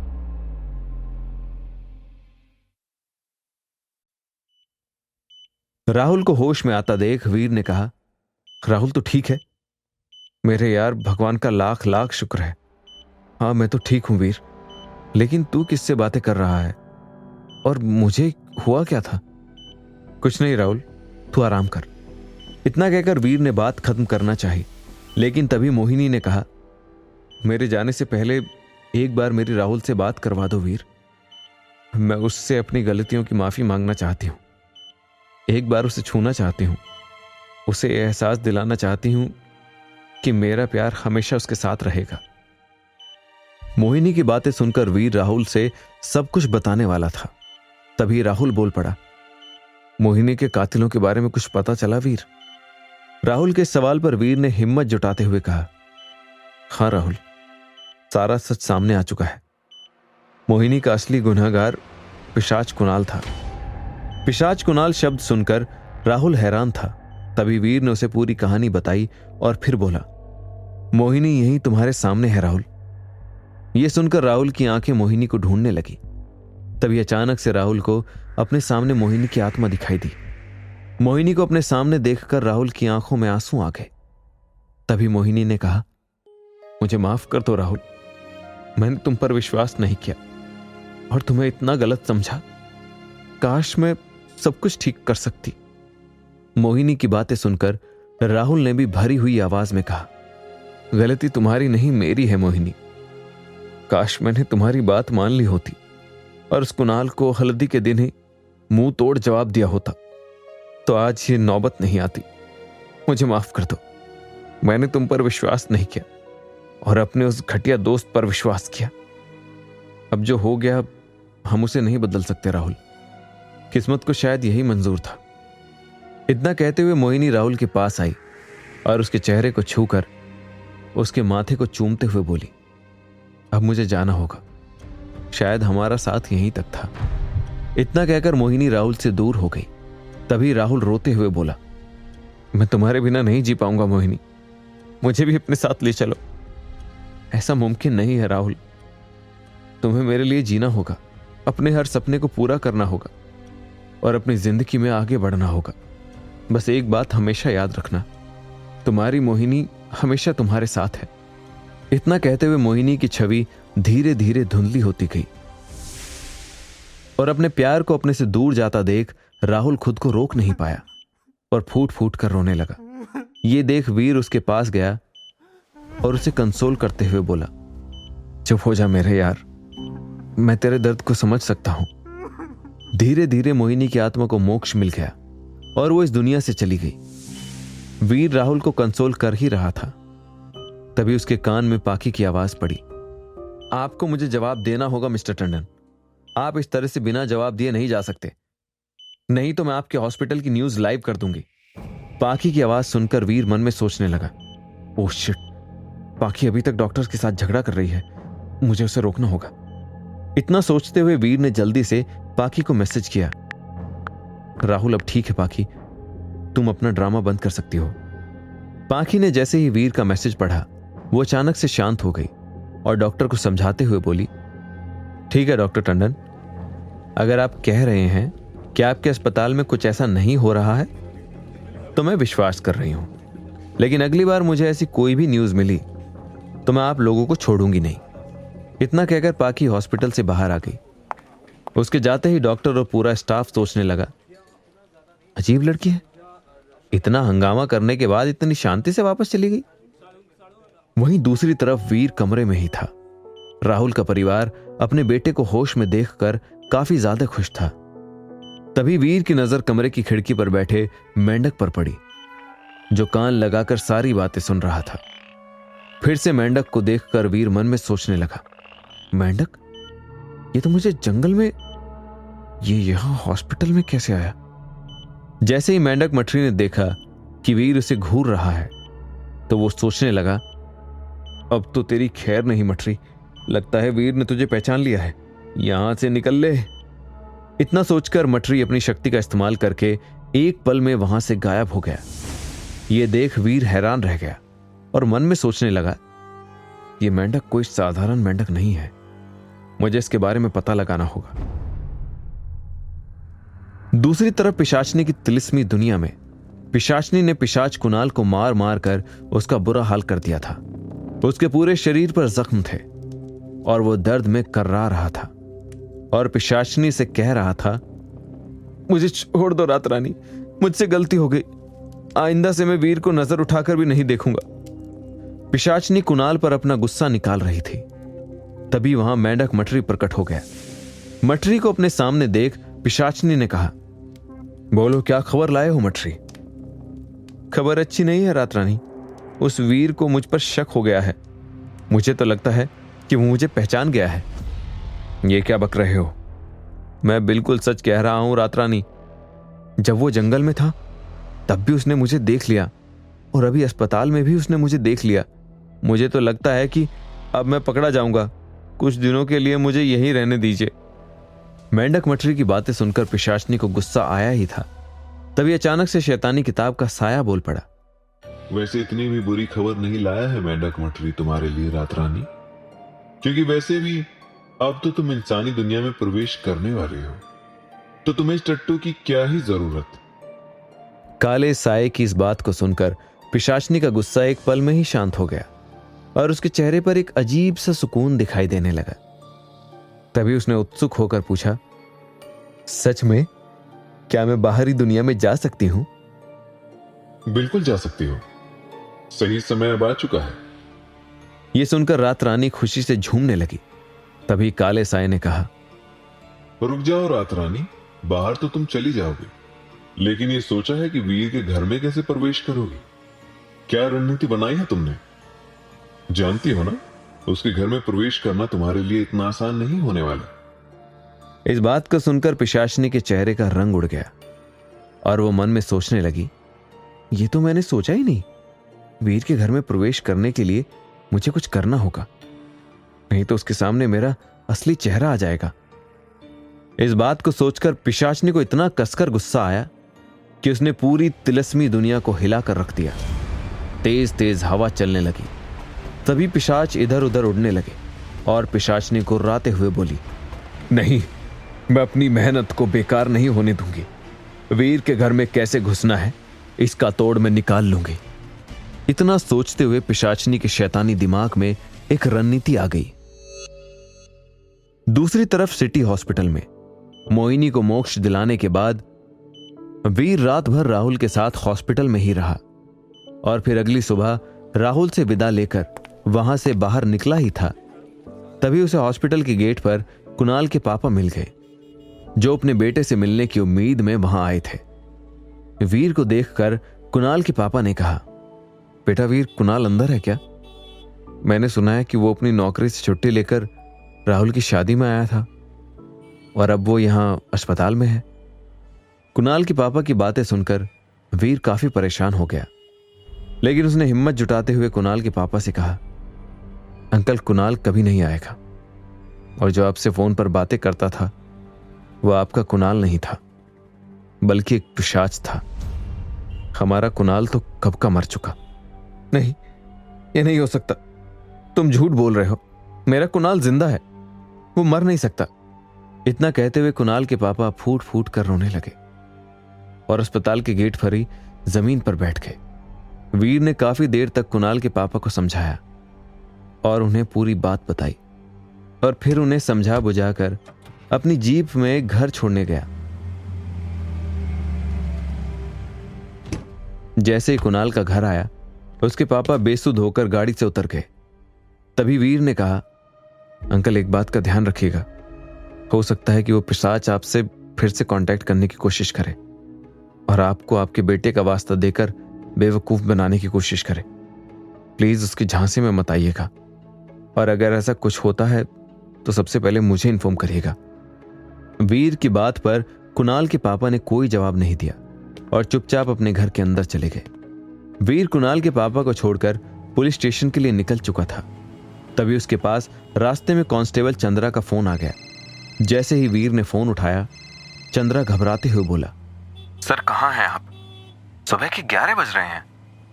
हाँ, मैं बस पुलिस स्टेशन पहुंच ही रहा हूं। तुम बताओ, कोई खास खबर?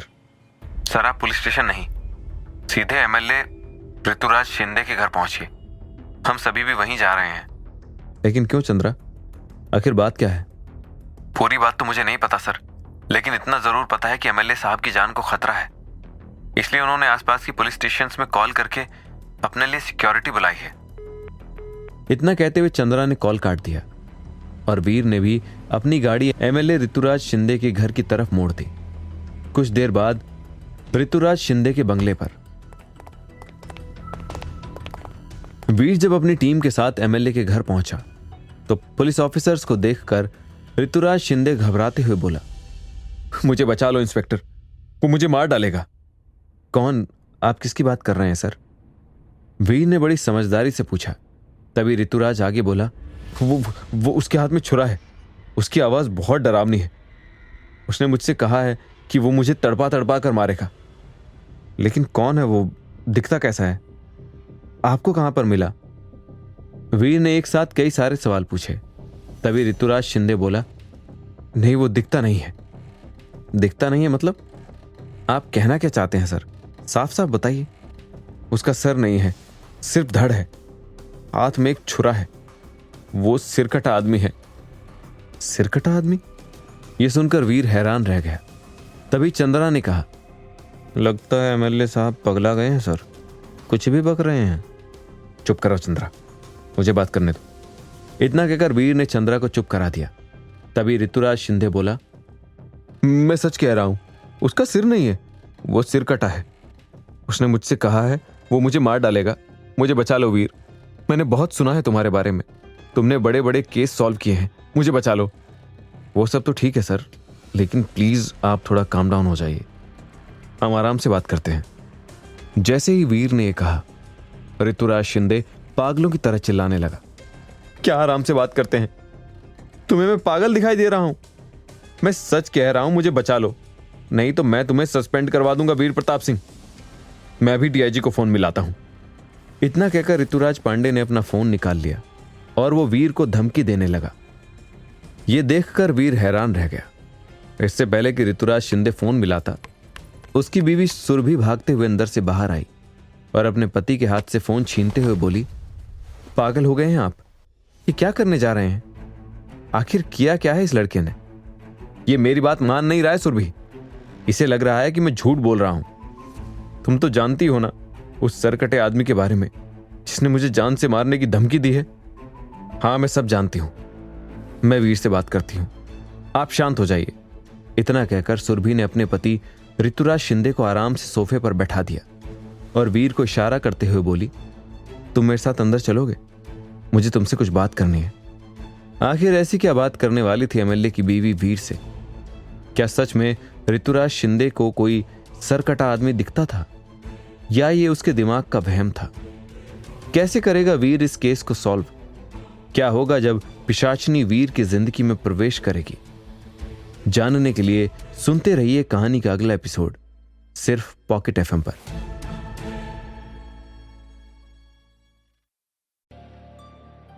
सुरभि वीर को लेकर अंदर रूम में जाने लगी। तभी ऋतुराज शिंदे बोला, तुम इसके साथ अंदर क्यों जा रही हो सुरभि? जो बात करनी है मेरे सामने करो। अपने पति की बात सुनकर सुरभि उसके पास गई और धीरे से उसके कान में बोली, समझने की कोशिश करिए शिंदे साहब, उस सरकटे आदमी के बारे में मैं सबके सामने नहीं बता सकती, नहीं तो ये सब भी आपकी तरह डर जाएंगे। हाँ, तुम सही कह रही हो। वीर को अंदर ले जाकर सारी बात बता दो। ऋतुराज शिंदे के इतना कहते ही उसकी पत्नी सुरभि वीर के साथ अंदर चली गई। अंदर जाते साथ ही वीर ने सुरभि से कहा, आखिर आप मुझे क्या बताना चाहती हैं मिस शिंदे? बात यह है ऑफिसर कि मेरे पति की दिमागी हालत ठीक नहीं है। पिछले 1 हफ्ते से वो ऊल जलूल बातें कर रहे हैं। अक्सर रात में उठकर बैठ जाते हैं और मुझे भी जगा देते हैं और फिर चिल्लाने लगते हैं कि वो देखो सरकटा आदमी। जब मैं देखती हूं तो मुझे कोई दिखाई नहीं देता। उनका दिमाग खराब हो गया है। सुरभि की बातें सुनने के बाद वीर ने कहा, इसका मतलब है कि एमएलए साहब को साइकियाट्रिस्ट की जरूरत है। आप जितना जल्दी हो सके उन्हें साइकियाट्रिस्ट के पास ले जाएं। आप सही कह रहे हैं इंस्पेक्टर, मुझे नहीं पता था कि ये इस तरह से आप सभी को बुलाकर परेशान करेंगे। उनकी दिमागी हालत दिन पर दिन बिगड़ती जा रही है। मैं जल्द ही किसी अच्छे से साइकियाट्रिस्ट का अपॉइंटमेंट लेकर इनका चेकअप करवाती हूँ। ठीक है मिसेस सुरभि, अब मैं चलता हूँ।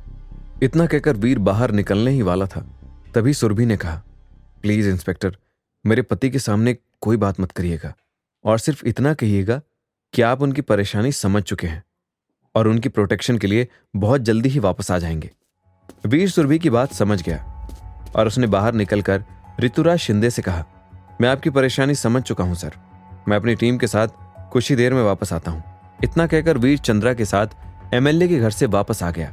सारा दिन पुलिस स्टेशन में काम करने के बाद वीर जब अपने घर पहुंचा तो उसने अपनी मां से राहुल के साथ हुए सारे हादसे के बारे में बताया। सब कुछ जानने के बाद सावित्री देवी को बहुत दुख हुआ। तभी वीर ने कहा, आज मैं तुम्हारे पास ही लेटूंगा मां। पता नहीं क्यों जो कुछ भी आज राहुल के साथ हुआ उसके बाद मेरा दिल बहुत बेचैन है। वीर की बातें सुनकर उसकी मां भी इमोशनल हो गई और बोली, आजा वीर, आज मैं तुझे बचपन वाली लोरी सुनाती हूं। रात का वक्त था। वीर अपनी मां की गोद में सिर रखकर लेटा हुआ था। तभी सावित्री ने उसके बालों में हाथ फेरते हुए कहा, मेरा बच्चा, मेरा वीर, तू कब बड़ा हो गया मुझे पता ही नहीं चला। अपने बेटे से बातें करते करते सावित्री उसे लोरी सुनाने लगी। तभी अचानक से पीहू वीर के बगल में आकर सावित्री के पास ही लेट गई और आंखें बंद करके सावित्री की लोरी को सुनने लगी। जब वीर ने पीहू को देखा तो उसे उसके चेहरे पर एक अलग ही सुकून नजर आया। तभी वीर ने पीहू से धीरे से कहा, तुम्हें भी अपनी मां की बहुत याद आती है ना पीहू?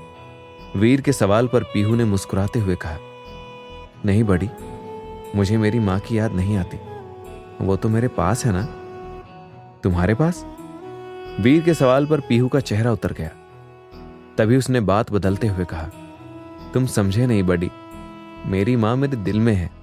इतना कहकर पीहू ने बात बदल दी और वापस से आंखें बंद करके लेट गई। वीर भी अपनी मां की लोरी सुनते सुनते कब सो गया उसे पता ही नहीं चला। अगले दिन वीर सोकर उठा ही था, तभी उसके फोन पर राजेंद्र का कॉल आने लगा। इतनी सुबह सुबह राजेंद्र का फोन आता देख वीर थोड़ा घबरा गया। उसने जैसे ही फोन उठाया, दूसरी तरफ से राजेंद्र ने कहा, एक बुरी खबर है सर, एमएलए ऋतुराज शिंदे की मौत हो गई है। आप तुरंत उसके बंगले पर पहुंचिए। इस खबर को सुनकर वीर के होश उड़ गए और वो मन में सोचने लगा, इसका मतलब ऋतुराज सर सही कह रहे थे, उनकी जान को खतरा था। ये सब सोचते हुए वीर ने जल्दी से अपनी वर्दी पहनी और बिना नाश्ता किए अपनी गाड़ी स्टार्ट करके ऋतुराज शिंदे के बंगले की तरफ निकल पड़ा। एमएलए के बंगले पर जब वीर ऋतुराज शिंदे के घर पहुंचा तो उसका पूरा बंगला लोगों से भरा हुआ था और उसके घर पर मातम छाया हुआ था और पुलिस डिपार्टमेंट के सभी नामचीन चेहरे वहां मौजूद थे। इससे पहले कि वीर इस केस की तहकीकात करता, डीआईजी ने वीर को किनारे बुलाया और गुस्से से बोला, मैंने सुना है कि कल एमएलए साहब ने तुम्हारे पुलिस स्टेशन में फोन किया था वीर। उन्हें पहले से पता था कि उनकी जान को खतरा है। उन्होंने तुम लोगों से प्रोटेक्शन मांगी थी, लेकिन तुमने उनकी बात पर ध्यान नहीं दिया और यहां से चले गए। डीआईजी की बात पर वीर ने तुरंत कहा, हाँ सर, आप ठीक कह रहे हैं, लेकिन आपको पूरी बात नहीं पता है और मुझे पूरी बात जाननी भी नहीं है। बस इतना समझ लो वीर, तुमने एमएलए की बात को इतने हल्के में लेकर अच्छा नहीं किया। तुमसे सवाल पूछा जाएगा और तुम्हें डिपार्टमेंट को जवाब देना होगा। लेकिन सर मेरी बात तो सुनिए, उनकी वाइफ ने। मुझे कुछ नहीं सुनना है वीर, यहां तमाशा मत बनाओ, हमारे सीनियर्स भी यहां मौजूद हैं। इतना कहते हुए डीआईजी वापस से लोगों के बीच जाकर खड़े हो गए। कुछ देर बाद जब ऋतुराज शिंदे की डेड बॉडी चली गई तब वीर इन्वेस्टिगेशन करने के लिए ऋतुराज शिंदे के रूम में गया। उसने रूम में हर कोना खंगाला, लेकिन वीर के हाथ कुछ भी नहीं लगा। रूम में सब कुछ वैसे का वैसा ही रखा था। तभी वीर ने सोचा, अगर ऋतुराज सर को कोई मारने आया था तो सब कुछ वैसे का वैसा ही कैसे सजा हुआ है? ये पॉसिबल कैसे है? वीर ये सब सोच ही रहा था, तभी पास में मौजूद चंद्रा ने कहा, मुझे तो कोई झोल लगता है सर। लगता है इसके किसी दुश्मन ने इसका काम तमाम कर दिया। मैंने बहुत सुना इसके बारे में, बड़ा घूसखोर था, पक्का गरीबों की हाय लगी होगी इसे। इससे पहले कि वीर चंद्रा की बात का कोई जवाब देता, उसकी नजर बेड के नीचे पड़े एक कागज पर पड़ी। वीर ने झुककर तुरंत उस कागज को उठाया। उसने जैसे ही उस कागज को खोला, उस पर लाल खून से लिखा था, हिंदुस्तान जिंदाबाद। हिंदुस्तान जिंदाबाद? ये किसने लिखा होगा? ये तो खून से लिखा हुआ है। ये सोचकर वीर हैरान रह गया और उसने उस कागज को अपनी जेब में रख लिया। इन्वेस्टिगेशन करने के बाद जब वीर वापस पुलिस स्टेशन आया तो वो बार बार उस कागज को खोलकर देख रहा था। उसके मन में कई सवाल थे, लेकिन उनका जवाब देने वाला कोई भी नहीं था। वीर अभी इस केस में उलझा ही था, तभी पुलिस स्टेशन का फोन बजने लगा। वीर अपनी जगह पर बैठा ही था, तभी राजेंद्र ने फोन उठाया। कुछ देर फोन पर बात करने के बाद राजेंद्र ने फोन रख दिया और हंसते हुए बोला, जो हम नहीं कर पाए वो भगवान ने कर दिखाया। अच्छा ही हुआ, मर गया पापी कहीं का। राजेंद्र को बड़बड़ाता देख वीर ने पूछा, क्या हुआ राजेंद्र, तुम किसके बारे में बात कर रहे हो? अरे सर, एक गुड न्यूज़ है। वो डॉन सिराज याद है आपको? हाँ याद है। अब क्या किया उसने? अब वो कुछ नहीं करेगा सर, अब आप आराम कीजिए। उसी के घर के पास से फोन आया था, उसकी मौत हो गई है। क्या? लेकिन कैसे? वो तो नहीं पता सर, किसी अनजान आदमी ने फोन किया था। कह रहा था कि उसके घर के बाहर काफी भीड़ लगी हुई है और उसके मरे हुए चेहरे की एक झलक पाने के लिए लोग पागल हुए जा रहे हैं, इसलिए हमें वहां जाना होगा। राजेंद्र की बात पर वीर तुरंत अपनी टीम के साथ सिराज डॉन के घर के लिए निकल गया। डॉन सिराज के घर के बाहर लोगों का जमावड़ा लगा हुआ था। लोग फूट फूट कर रो रहे थे। कोई कह रहा था, हमारा मसीहा चला गया, अब हमारी मदद कौन करेगा? या अल्लाह, हमारे सिराज भाई को वापस भेज दो। लोगों की बातें सुनकर वीर को बड़ा अजीब लगा। तभी राजेंद्र बोला, देख रहे हैं सर, इतना तो कोई एक सच्चे और ईमानदार पुलिस ऑफिसर के मरने पर भी ना रोए जितना इस गुंडे के मरने पर लोग रो रहे हैं। लोगों को लगता था कि ये लोगों की मदद करता है, लेकिन असलियत तो कुछ और ही थी। लोगों की मदद करने की आड़ में अवैध हथियारों की सप्लाई करता था ये। राजेंद्र की बात पर वीर ने कहा, तुम सही कह रहे हो राजेंद्र, कितनी बार हमने इसे पकड़ने की कोशिश की, लेकिन हमें इसके खिलाफ एक भी गवाह नहीं मिला। लोगों को इसने अपनी मुट्ठी में कर रखा था। लेकिन वो कहते हैं ना, हर बुरी चीज का अंत एक ना एक दिन होता ही है। वीर और राजेंद्र आपस में बात कर रहे थे, तभी चंद्रा अंदर का माहौल देखकर बाहर आया और वीर से कहने लगा, जल्दी अंदर चलिए सर, लोग घर के अंदर घुसे जा रहे हैं। सिराज के घर वाले परेशान हो रहे हैं, हमें सिचुएशन को संभालना होगा। चंद्रा की बात पर वीर और राजेंद्र सभी सिराज के घर के अंदर चले गए। वीर ने अपनी स्ट्रैटेजी से लोगों को बहुत अच्छे से मैनेज किया। धीरे धीरे भीड़ कम होने लगी। तभी वीर सिराज के लेफ्ट हैंड टोनी के पास गया, जो बेतहाशा रो रहा था। वीर ने जाकर टोनी से पूछा, आखिर हुआ क्या था तुम्हारे भाई को? अचानक उसकी मौत कैसे हो गई? क्या बताऊं इंस्पेक्टर साहब, पिछले 10 दिनों से सिराज भाई की हालत बहुत खराब थी। उनको एक आदमी दिखता था, कहते थे कि उसका सर नहीं है। बेचारे बहुत परेशान थे। पिछले 10 दिनों से उन्होंने अपने आप को कमरे में कैद कर लिया था। हम लोग 24 घंटे उनकी निगरानी करते थे। वो हर वक्त उसी सर कटे आदमी की बात किया करते थे। टोनी की बात सुनकर वीर के पैरों के नीचे से जमीन निकल गई और वो मन में सोचने लगा, सरकटा आदमी, यही सेम चीज तो एमएलए साहब को भी दिखाई दे रही थी। इसका मतलब इन दोनों का कातिल एक है। मुझे पता लगाना होगा। इतना सोचते हुए वीर टोनी के साथ सीधा सिराज के कमरे में गया, जहां उसकी मौत हुई थी। सिराज का कमरा एकदम नॉर्मल था, हर चीज अपनी जगह पर रखी हुई थी।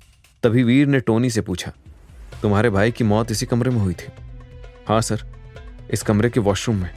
टोनी की बात पर वीर ने सिराज के कमरे का वॉशरूम खोला। वहां भी सब कुछ साफ सुथरा पड़ा था। यह देख वीर मन में सोचने लगा, इस बाथरूम को देखकर तो लग ही नहीं रहा कि यहां पर मर्डर हुआ है। आखिर कौन हो सकता है सिराज की मौत के पीछे? वीर के पास अपने सवाल का कोई जवाब नहीं था। वीर ये सोच ही रहा था तभी टोनी ने कहा, यहां से चलिए सर, मुझे इस जगह को देखकर अपने भाई की बहुत याद आ रही है। इतना कहते हुए टोनी बाथरूम से बाहर निकल गया। टोनी के बाहर निकलते ही अचानक से बाथरूम के नल से पानी टपकने लगा और बाथटब में बहुत सारा फेना इकट्ठा हो गया। अचानक से पानी चालू होता देख वीर हैरान रह गया। इससे पहले कि वीर कुछ समझ पाता, बाथटब का फेना अपने आप सिमटने लगा और धीरे धीरे जब वीर ने बाथटब के अंदर झांक कर देखा तो बाथटब के अंदर लिखा था, हिंदुस्तान जिंदाबाद।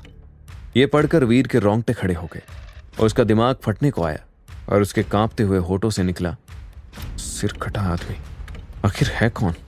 आखिर कौन था सिरकटा आदमी? क्या वीर पकड़ पाएगा उसे? क्यों मारा था उसने एमएलए ऋतुराज शिंदे और डॉन सिराज को? आखिर क्या कारण था इन दोनों मौतों के पीछे? क्या वीर रोक पाएगा इस सिरकटे आदमी को, या और लोगों की मौत होने वाली थी देहरादून में? जानने के लिए सुनते रहिए कहानी का अगला एपिसोड सिर्फ पॉकेट एफएम पर। फिर से हिंदुस्तान जिंदाबाद पढ़ने के बाद वीर के हाथ पैर फूल चुके थे। तभी उसे चंद्रा की आवाज आई, कहाँ रह गए सर? चलिए, हमें और भी काम है। चंद्रा की आवाज पर वीर पुलिस स्टेशन के लिए रवाना हो गया। रास्ते में चंद्रा गाड़ी चला रहा था, वीर बगल में बैठा था। तभी चंद्रा ने कहा कि रोज रोज मौत की खबरें सुनकर मेरा तो दिमाग खराब हो गया, चलो कोई अच्छा सा गाना लगाता हूं। इतना कहते हुए चंद्रा ने गाड़ी में रेडियो ऑन कर दिया। रेडियो ऑन होते ही सबसे पहले न्यूज आने लगी। तो दोस्तों, आज की ताजा खबर, पिछले 2 दिनों में देहरादून में हुई 2 मौतें, एक एमएलए ऋतुराज शिंदे की तो दूसरी डॉन सिराज की। लोगों की माने तो ऐसा कहा जा रहा है कि इन दोनों को मरने से कुछ दिन पहले सिरकटा आदमी दिखना शुरू हो गया था, जो इन्हें मौत की धमकी देता था। इन दोनों ने ही उस सिरकटे आदमी से बचने की कोशिश की, लेकिन दोनों अपनी जान नहीं बचा सके। तो आखिर कैसा दिखता है ये सिरकटा आदमी? आखिर कौन है ये? कोई प्रेत आत्मा है या है कोई साधारण इंसान? आखिर कौन होगा इसका अगला निशाना? जानने के लिए सुनते रहिए 88.8 रेडियो एफएम। पूरी न्यूज को सुनने के बाद चंद्रा ने गुस्से में रेडियो ऑफ कर दिया और चिड़चिड़ाते हुए बोला, क्या यार, मूड सही करने के लिए रेडियो ऑन किया था और इसने तो मूड खराब कर दिया। हर तरफ यही खबर फैली हुई है, सर कटा आदमी, सर कटा आदमी। इन लोगों को तो बस रेटिंग चाहिए, कुछ भी बोल देते हैं। वीर ने चंद्रा की बातों को अनसुना कर दिया और मन ही मन सोचने लगा, हो ना हो कुछ तो सच्चाई है इस बात में। मेरी आंखें धोखा नहीं खा सकती, कोई है जो जानबूझकर ये सब कुछ कर रहा है। कुछ ही देर में वीर पुलिस स्टेशन पहुंच गया। तभी चंद्रा चाय लेकर आया और बोला, सुबह से तो दिमाग खराब हो गया मेरा, अब आराम से चाय पीऊंगा। इतना सोचते हुए चंद्रा कुर्सी पर बैठने वाला था कि फिर से पुलिस स्टेशन का फोन बजने लगा। यह देख चंद्रा ने कहा, यह फोन मुझे जीने नहीं देगा। चंद्रा ने गुस्से में जाकर फोन उठाया और बोला, कौन है? दूसरी तरफ से एक डरी हुई आवाज आई, हेलो इंस्पेक्टर, वीर से बात हो जाएगी क्या? हाँ हो जाएगी, लेकिन आप कौन बोल रहे हैं? चंद्रा ने ऊंची आवाज में कहा। तभी सामने से एक सहमी हुई आवाज आई, मैं अजय दीवान बोल रहा हूँ। अजय दीवान? कौन अजय दीवान? चंद्रा फोन पर सवाल कर ही रहा था, तभी वीर के कान में अजय दीवान का नाम पड़ा। दरअसल अजय दीवान देहरादून में एक जाना माना नाम था। देहरादून में उसके नाम पर कई यूनिवर्सिटीज और अस्पताल चलते थे, इसलिए वीर ने तुरंत चंद्रा से कहा, फोन मुझे दो। हाँ बोलिए मिस्टर दीवान, मैं वीर बात कर रहा हूँ। इंस्पेक्टर वीर, मुझे आपकी मदद चाहिए, प्लीज मुझे बचा लीजिए, मेरी जान खतरे में है, वो मुझे मार डालेगा। कौन आपको मार डालेगा मिस्टर दीवान? साफ साफ बताइए, आपको कुछ नहीं होगा। नहीं, वो मेरे सामने ही है, उसका सिर कटा हुआ है, उसके हाथ में छुरा है, वो आज मुझे मार डालेगा। जैसे ही वीर ने पूरी बात सुनी, वीर ने तुरंत अजय दीवान को समझाते हुए कहा, मैं तुरंत वहां आ रहा हूं मिस्टर दीवान, आपको कुछ नहीं होगा। लेकिन वो मेरी तरफ बढ़ रहा है, मैं क्या करूं इंस्पेक्टर? अजय दीवान के सवाल पर वीर ने सोचते हुए कहा, आपके घर में मंदिर तो होगा ना मिस्टर दीवान, आप उस मंदिर के अंदर बैठ जाइए, मैं बस पहुंच रहा हूं। इतना कहकर वीर ने फोन काट दिया और तुरंत अपनी गाड़ी से अकेले ही अजय दीवान के घर के लिए निकल गया। अजय दीवान के घर पर वीर जब अजय दीवान के आलीशान से घर के बाहर पहुंचा तो उसने खिड़की का शीशा तोड़कर अंदर झांकने की कोशिश की। वीर ने देखा कि अजय दीवान मंदिर के अंदर डरे सहमे बैठे हैं। तभी वीर ने देखा कि सामने से एक सिर कटा आदमी चलता हुआ आया, जिसके हाथ में एक छुरा था। उसने पुराने जमाने के फटे पुराने कपड़े पहने हुए थे। उस आदमी को देखकर 2 पल के लिए वीर भी सहम गया।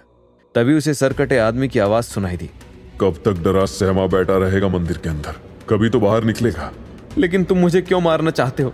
आखिर मैंने तुम्हारा क्या बिगाड़ा है? अजय दीवान ने हिम्मत करते हुए कहा। क्योंकि तू भ्रष्टाचारी है, गरीब हिंदुस्तानियों को लूट रहा है। मैं तुझे नहीं छोड़ूंगा। अंग्रेज कहीं के।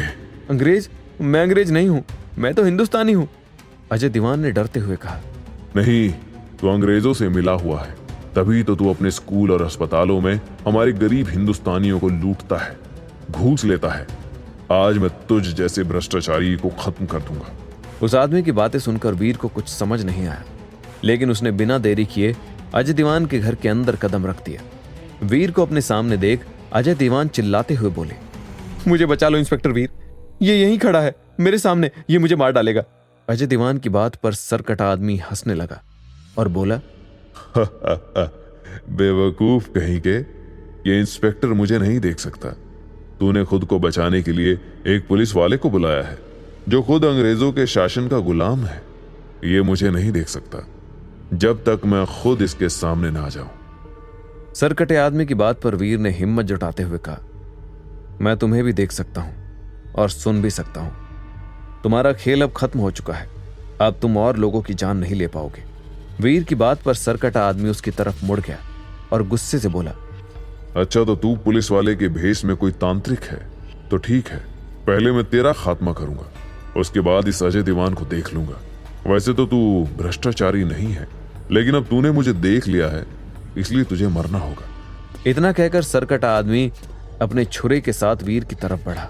वीर ने उसे बातों में उलझा लिया और बोला, तुम होते कौन हो भ्रष्टाचारी को सजा देने वाले? ये काम कानून का है। वीर उससे बातें कर रहा था। बातें करते करते वीर मंदिर के करीब पहुंच गया। उसने माता रानी के मंदिर में रखा सिंदूर उठा लिया। ये देखकर सिरकटा आदमी गुस्से में बोला, मुझसे चालाकी, मैं तुझे नहीं छोड़ूंगा। इतने में ही वीर ने माता रानी के सिंदूर को सरकटे आदमी के चारों तरफ फैला दिया, जिससे एक चक्र बन गया। उसने जैसे ही उस सिंदूर पर पैर रखने की कोशिश की, उसे एक जोर का झटका महसूस हुआ और वो पीछे हटते हुए बोला, नहीं, मैं फिर से कैद नहीं होना चाहता। सरकटा आदमी गुस्से में बौखलाने लगा और बोला, मैं तुझे छोड़ूंगा नहीं लड़के, मेरे रास्ते में मत आ, मैं अपने देश को आजादी दिला कर रहूंगा। सरकटे आदमी की बात सुनकर वीर मन में सोचने लगा, आजादी दिलाकर रहूंगा, कहना क्या चाहता है? मुझे इसके बारे में जानना होगा। इतना सोचते हुए वीर ने कहा, आखिर तुम हो कौन और तुम्हारा मकसद क्या है? तुमने एमएलए और सिराज को क्यों मारा? वो दोनों भ्रष्टाचारी थे, मेरे देश को लूट रहे थे। मैं उन अंग्रेजों के बच्चों को मार डालूंगा जो मेरे देश के खिलाफ जाएगा, उसे मार डालूंगा। मुझे अपनी कहानी बताओ, आखिर क्या हुआ था तुम्हारे साथ? क्यों तुम्हें आज तक मोक्ष नहीं मिला? वीर के सवालों पर सरकटे आदमी ने कहा, ठीक है, मैं तुम्हें अपने बारे में सब कुछ बताऊंगा, लेकिन उसके बाद तुम्हें मुझे छोड़ना होगा। बोलो, वादा करते हो मुझसे? हाँ, वादा रहा, मैं तुम्हें छोड़ दूंगा। बताओ कैसे आए तुम इस दुनिया में? वीर के सवाल पर सरकटे आदमी ने बोलना शुरू किया। 1942 में सुजान राठौर नाम का एक आदमी हिंदुस्तान के बाकी हिंदुस्तानियों की तरह ही अंग्रेजों का गुलाम था। सुजान राठौर जॉनसन फिलिप्स नाम के एक अंग्रेज शासक के पास सिपाही की नौकरी करता था। सुजान अपने देश को आजादी दिलाना चाहता था, लेकिन उसके हाथ में कुछ भी नहीं था। अपना परिवार चलाने के लिए वो अंग्रेजों की गुलामी करता था। धीरे धीरे वक्त बीत गया। सुजान ने अंग्रेज का विश्वास जीत लिया। तभी एक दिन जॉनसन ने उससे कहा, सुजान, तुम्हें मेरा एक काम करना होगा। बोलिए मालिक। तुम्हें मेरे सामान को भारत के पार पहुंचवाना होगा। याद रहे, इसमें बहुत कीमती सामान है। It's very precious. इतना कहकर अंग्रेज ने सुजान को ट्रेन के डिब्बे में सामान लदवाकर सामान की रखवाली करने के लिए साथ भेजा। ट्रेन चल रही थी। तभी सुजान ने मन में सोचा, एक बार देख तो लूं इसमें आखिर है क्या। सुजान ने जब वो डब्बा खोला तो उसमें काफी सारा सोना, हीरे जवाहरात और महंगा महंगा सामान था जो हिंदुस्तान का ही था और अंग्रेज उसे अपने देश में सप्लाई करवा रहा था। इतना सारा कीमती सामान देखकर सुजान की आंखें फटी की फटी रह गई। सारे सामान को देखकर सुजान का खून खौल उठा और उसने मन में सोचा, यह गलत है, ये अंग्रेज हमें लूट रहे हैं। धीरे धीरे हमारा भारत खत्म हो जाएगा। इस तरह से तो हम कभी आजाद नहीं हो पाएंगे। ये सोचते हुए सुजान ने एक रणनीति बनाई। जब ट्रेन चल रही थी तभी सुजान के साथीदार पहले से ट्रेन में मौजूद थे। सुजान ने ट्रेन का सारा सामान नकली गहने और जेवर में बदल दिया ताकि अंग्रेज को उस पर शक न हो। प्लान काफी अच्छे से चल रहा था। तभी सुजान की रणनीति किसी भारतीय ने ही जॉनसन को बता दी, क्योंकि वो उसका चमचा था। बात जानने के बाद जॉनसन ने सुजान को पकड़ लिया। सुजान को पकड़ने के बाद जॉनसन ने सभी शहर के लोगों को इकट्ठा किया और गुलामी करने वाले सभी हिंदुस्तानियों के सामने कहा, हाउ डेयर यू पीपल, तुम लोगों के इतनी औकात हो गई कि आज तुम हमारे खिलाफ रणनीति बना रहे हो। मैं इस सुजान को तुम सबके सामने मारूंगा ताकि तुम लोग आइंदा से ये गलती करने की हिम्मत ना करो। इतना कहते हुए जॉनसन ने सुजान के सर को उसके धड़ से अलग कर दिया, जिसे देखकर बाकी सभी लोगों की रूह कांप गई। उस वक्त सुजान की तो मौत हो गई, लेकिन उसकी आत्मा जॉनसन के पीछे लग गई। अपनी जान बचाने के लिए जॉनसन ने उस जमाने के सबसे मशहूर तांत्रिक से संपर्क किया, जिन्होंने अपनी विद्या का इस्तेमाल करके सुजान को एक पीतल के बक्से में कैद कर दिया। अपनी कहानी सुनाते हुए सुजान की आंखों में आंसू आ गए और उसने रोते हुए कहा, मैं जॉनसन को नहीं छोड़ूंगा और हर उस अंग्रेज को खत्म कर दूंगा जो मेरे देश के खिलाफ जाएगा, जो गरीबों के खिलाफ जाएगा। हिंदुस्तान जिंदाबाद। लेकिन जिन लोगों को तुमने मारा वो अंग्रेज नहीं थे, वो भारतीय थे। उन्हें क्यों मारा तुमने? क्योंकि वो भी अंग्रेज से मिले हुए हैं, जैसे मेरा दोस्त मिला हुआ था। उसी ने मेरी रणनीति जॉनसन को बताई थी। सुजान की कहानी सुनने के बाद वीर मन में सोचने लगा, इसका मतलब सुजान ये सोच रहा है कि हम अभी भी आजाद नहीं हुए हैं। ये सब सोचते हुए वीर ने सुजान से कहा, अगर तुम्हें तांत्रिक ने कैद कर दिया था तो फिर तुम बाहर कैसे आए? वीर के सवाल पर सुजान के चेहरे पर एक शैतानी मुस्कुराहट आ गई और वो बोला, उस जॉनसन को लगा कि मैं कभी बाहर नहीं आ पाऊंगा, लेकिन मेरी किस्मत तो देखो, जिस बक्से में मैं कैद था उसे कबाड़ में फिकवा दिया गया और फिर उस कबाड़ की नीलामी हुई। जिस आदमी ने मेरे बक्से को खरीदा वो मुझे लेकर यहाँ आ गया। उसने जैसे ही बक्सा खोला मैं आजाद हो गया। अब मैं अपने देश के लिए वो सब कुछ कर सकता हूँ जो मैं जिंदा होकर नहीं कर पाया। सुजान वीर से बातें कर रहा था, तभी अचानक से एक तेज हवा का झोंका आया, जिसकी वजह से वीर का बनाया सिंदूर का चक्र टूट गया। चक्र टूटते ही सुजान चक्र से बाहर आ गया और वीर से दूर खड़ा होकर बोला, अब तुम मुझे कभी नहीं पकड़ पाओगे लड़के। फिलहाल के लिए तो मैं जा रहा हूं, लेकिन मैं इस अजय दीवान और इसके जैसे हर देशद्रोही को छोड़ूंगा नहीं। इतना कहते हुए सुजान की आत्मा वहां से गायब हो गई और वीर हाथ मसलते रह गया। तभी अजय दीवान मंदिर से दौड़ता हुआ वीर के पास आया और बोला, मुझे बचा लो वीर, वो वापस आएगा, वो मुझे मार डालेगा। अब क्या करेगा वीर? कैसे बचाएगा वो अजय दीवान और बाकी उन सभी की जान जिन्हें सरकटा आदमी मारने वाला था? कैसे वीर सुजान राठौड़ को ये यकीन दिलाएगा कि उसका देश आजाद हो चुका है और उसे अपनी दुनिया में लौटना होगा? क्या होगी वीर की रणनीति? जानने के लिए सुनते रहिए कहानी का अगला एपिसोड सिर्फ पॉकेट एफएम पर।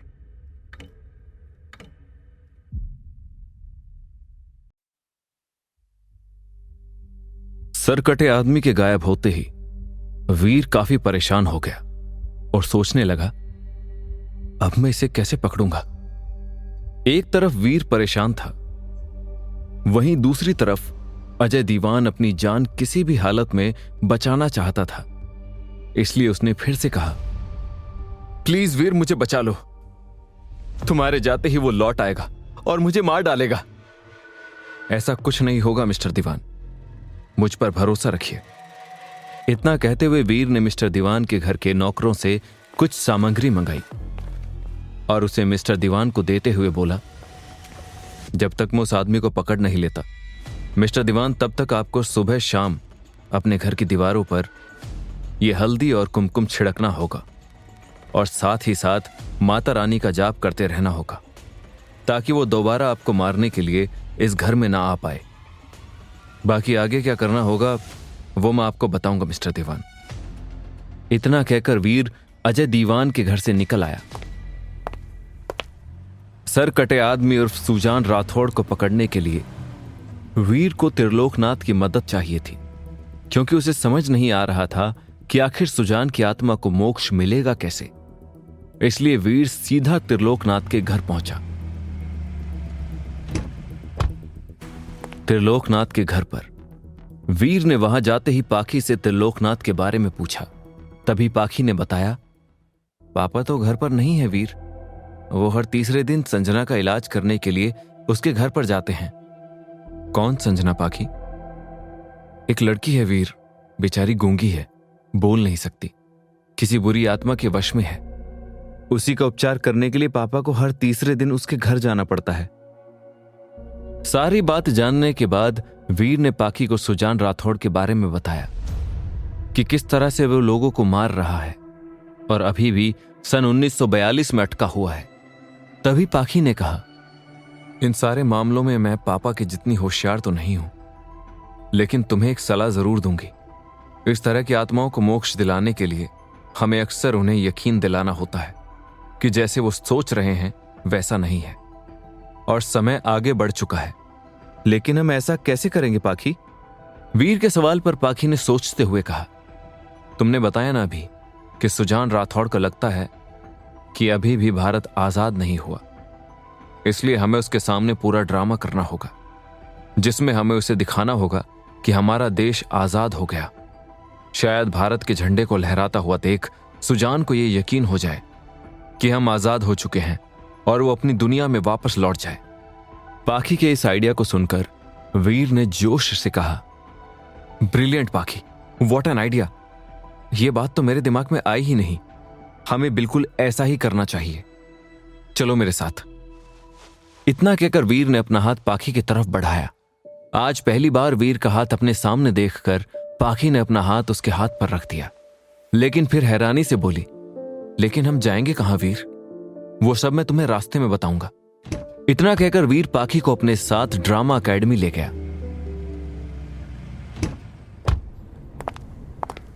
ड्रामा एकेडमी में वीर ने कुछ आर्टिस्ट को हायर किया और उन्हें समझाते हुए बोला, आप लोगों को एक एक्ट करना होगा जिसमें यह शो करना होगा कि अंग्रेजों से हम लोगों ने जंग जीत ली है। उसके बाद आपको ब्रिटिशर्स के झंडे को नीचे गिराते हुए भारत के झंडे को लहराना होगा। वीर की बातों को सुनकर कुछ आर्टिस्ट ने सवाल किया, लेकिन आप ऐसा क्यों करवाना चाहते हैं सर, और इसमें हमारा क्या फायदा? देखिए, आप लोगों के जो भी चार्जेस हैं वो दे दिए जाएंगे। यह एक्ट मेरे लिए बहुत जरूरी है, प्लीज मना मत कीजिएगा। वीर के कहने पर सभी आर्टिस्ट तैयार हो गए और उसके बाद शुरू हुआ असली खेल। अजय दीवान के घर पर वीर ने सभी आर्टिस्ट को बुला लिया और पूरा सेटअप तैयार किया गया। अपने घर में इतना सब कुछ होता देख अजय दीवान ने वीर से पूछा, यह सब क्या चल रहा है इंस्पेक्टर साहब? मेरे घर में ये क्या ड्रामा हो रहा है? अपनी जान बचानी है ना मिस्टर दीवान, तो प्लीज चुप रहिए और आज आप अपने घर की दीवारों पर सामग्री नहीं छिड़केंगे और ना ही माता रानी का जाप करेंगे।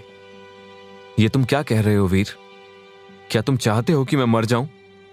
नहीं मिस्टर दीवान, मैं चाहता हूं कि आप हमेशा के लिए बच जाएं, इसलिए चुपचाप जाइए और मंदिर के अंदर बैठ जाइए। वीर ने थोड़े कड़े लहजे में कहा। शाम को सूरज डूबने के बाद जब आज दीवान मेंशन पर छिड़काव नहीं हुआ तो अचानक ही किसी के कदमों की आहट सुनाई दी। वीर ने तुरंत पूरी टीम से अपना ड्रामा शुरू करने को कहा। जैसे ही सरकटे आदमी ने अजय दीवान के घर में कदम रखा, वो इतने सारे लोगों को देखकर चौंक गया और अपने मन में सोचने लगा, लगता है आज मिस्टर दीवान के घर पर कोई पार्टी है, इसलिए वो मुझे रोकने के लिए तंत्र मंत्र करना भूल गए। चलो अच्छा ही है, आज इतने लोगों के बीच कब उसकी मौत हो जाएगी उसे खुद नहीं पता चलेगा। इतना सोचते हुए सरकटा आदमी घर के अंदर आ गया, लेकिन तभी उसे एक आर्टिस्ट की आवाज सुनाई दी, आज हम तुम्हें छोड़ेंगे नहीं। बहुत साल राज कर लिया तुमने हमारे देश पर, अब तुम्हें हमारा देश छोड़कर जाना होगा। इस बात को सुनकर सरकटे आदमी के पैर वहीं रुक गए। वीर चोरी चुपके ये सब कुछ देख रहा था। तभी एक आर्टिस्ट जो अंग्रेज की भूमिका निभा रहा था बोला, तुम हमारा कुछ नहीं बिगाड़ सकते। नहीं, अब ऐसा नहीं होगा, वो समय अब जा चुका है। इतना कहते हुए उस आर्टिस्ट ने अंग्रेज की गर्दन को धड़ से अलग कर दिया और एक्टिंग कर रहा आर्टिस्ट जमीन पर गिर पड़ा। उसके गले में बंधा टोमेटो केचप पूरी तरह से फैल गया। हालांकि ये सारा कुछ ड्रामा था, लेकिन कुछ दूर खड़ा सुजान राठौड़ ये सब कुछ देखकर बहुत खुश हो रहा था। अंग्रेज के मरते ही सभी आर्टिस्ट ने मिलकर सामने लगा ब्रिटिशर्स का झंडा नीचे गिरा दिया और वहां पर भारतीय झंडा लहराने लगा। ये देख सुजान राठौड़ ने खुद से कहा, आखिरकार मेरा भारत आजाद हो गया। सर कटे आदमी उर्फ सुजान राठौड़ के इतना कहते ही उसकी आत्मा धीरे धीरे धुंधली पड़ने लगी और उसे मोक्ष मिल गया। सभी लोगों में से केवल वीर ही ऐसा था जो ये सब कुछ होता हुआ देख सकता था। वीर ने जब सुजान को जाते हुए देखा तो वो मन ही मन सोचने लगा, मैं तुमसे वादा करता हूं सुजान, तुम्हें भले ही मोक्ष मिल गया हो, लेकिन मैं अपने देश से भ्रष्टाचार खत्म करने की कोशिश करूंगा और मरते दम तक भ्रष्टाचारियों के खिलाफ लड़ता रहूंगा। सारा ड्रामा खत्म होने के बाद वीर पाखी के साथ अजय दीवान के घर से निकलने वाला था।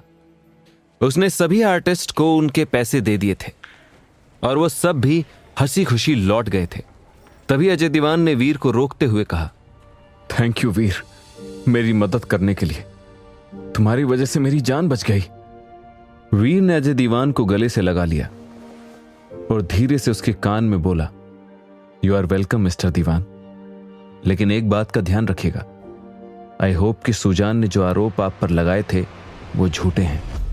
अगर उन आरोपों में कोई सच्चाई हुई तो आप ज्यादा दिनों तक इस घर में नहीं रह पाएंगे। वीर की इस चेतावनी को सुनकर अजय दीवान के पैरों के नीचे से जमीन निकल गई और उन्होंने हकलाते हुए कहा, लेकिन वीर ने अजय दीवान की बात को अनसुना कर दिया और पाखी को लेकर वापस लौट गया। रास्ते में वीर गाड़ी चला रहा था, तभी चंद्रा का कॉल आने लगा। वीर ने जैसे ही फोन उठाया तभी चंद्रा बोला, सर कहाँ हैं आप? मैं कुछ काम से बाहर आया था चंद्रा, कोई खास खबर? हाँ सर, आप भूल गए 3 दिन पहले इंस्पेक्टर पंकज की शादी का कार्ड आया था और आपने कहा था कि आप रिसेप्शन पर जरूर जाएंगे। अरे हाँ चंद्रा, ये बात तो मेरे दिमाग से निकल ही गई थी। अच्छा हुआ जो तुमने कॉल कर दिया। तुम तैयारी रखो, हम शाम को रिसेप्शन में साथ में ही जाएंगे। वीर की इस बात पर चंद्रा काफी खुश हो गया और उसने तुरंत फोन रख दिया। वीर के फोन रखते ही पाखी ने पूछा, क्या हुआ वीर, किसका रिसेप्शन है? मेरा एक कलीग है पाखी, इंस्पेक्टर पंकज। खैर छोड़ो, तुम उसे नहीं जानती। इतना कहकर वीर ने बात खत्म करनी चाहिए, लेकिन तभी पाखी एक्साइटेड होकर बोली, इंस्पेक्टर पंकज को तुम जानते हो वीर? ऑब्वियसली पाखी, हम सेम डिपार्टमेंट में हैं, लेकिन तुम इस बात पर इतना खुश क्यों हो रही हो? वीर ने हैरानी से पूछा, क्योंकि तुम्हारे इंस्पेक्टर पंकज मेरे जीजू बन चुके हैं। कल रात मैं उन्हीं की शादी पर तो थी। दरअसल इंस्पेक्टर पंकज की शादी मेरी सहेली श्वेता से हुई है। इस बात को सुनकर वीर ने कहा, दैट्स ग्रेट, तो इसका मतलब तुम भी आज रिसेप्शन में आ रही हो?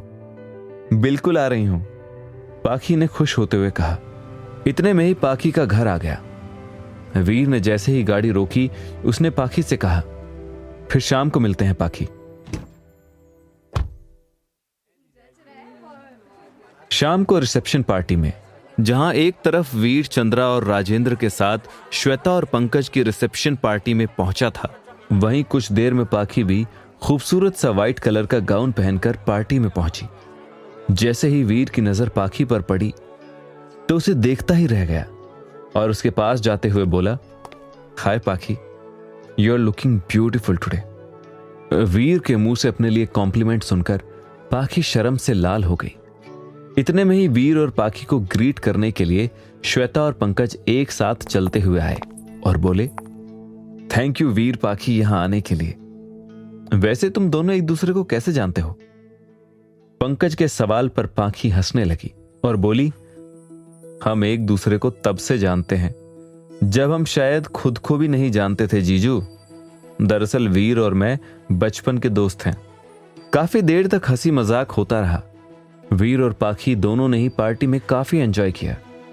तभी अपनी दोस्त श्वेता को छेड़ते हुए पाखी ने कहा, पार्टी वार्टी तो चलती रहेगी, अब ये बता कि तेरी पर्सनल लाइफ में क्या चल रहा है, कैसी गई तेरी फर्स्ट नाइट?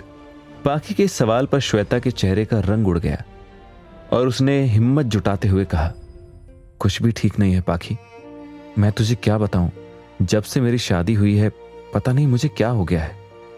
इतना कहकर श्वेता पाखी को पूरी बात बताना चाहती थी। तभी वहां पर पंकज आ गया और श्वेता एकदम खामोश हो गई ये देख पाखी ने तुरंत पंकज से पूछा, और जीजू क्या चल रहा है? कहां लेकर जा रहे हो आप मेरी दोस्त को हनीमून पर? पाखी के इस सवाल पर पंकज मुस्कुराते हुए बोला, ये तो मेरी वाइफ के लिए भी सरप्राइज है साली साहिबा। वैसे आप चाहें तो मैं आपको डेस्टिनेशन बता सकता हूं। इतना कहते हुए पंकज ने धीरे से पाखी के कान में कहा, मैं श्वेता को लेकर अगले वीक मालदीव्स जा रहा हूं, लेकिन यह बात उसके लिए सरप्राइज है। इस बात को सुनकर पाखी काफी खुश हो गई। कुछ ही देर में रिसेप्शन की पार्टी खत्म हो गई और सभी गेस्ट अपने अपने घर को लौट गए। तभी पाखी ने जाते वक्त श्वेता से कहा, तुझे मुझसे जिस बारे में भी बात करनी है हम आराम से बात करेंगे, तू टेंशन मत ले और इस टाइम को एंजॉय कर। रिसेप्शन की नाइट श्वेता जब अपने रूम में आई तो पूरा रूम वापस से सजा हुआ था। यह देख श्वेता ने कहा, इतनी सजावट मेरे लिए पंकज, लेकिन आज हमारी फर्स्ट नाइट नहीं है। आई नो श्वेता, लेकिन हमारी फर्स्ट नाइट अभी तक हुई भी तो नहीं है, इसलिए मैं तुम्हारे लिए यह रात स्पेशल बनाना चाहता था। इतना कहते हुए पंकज श्वेता के करीब आ गया और उसके चेहरे से उसकी जुल्फे हटाते हुए उसके चेहरे पर उंगलियां फेरने लगा।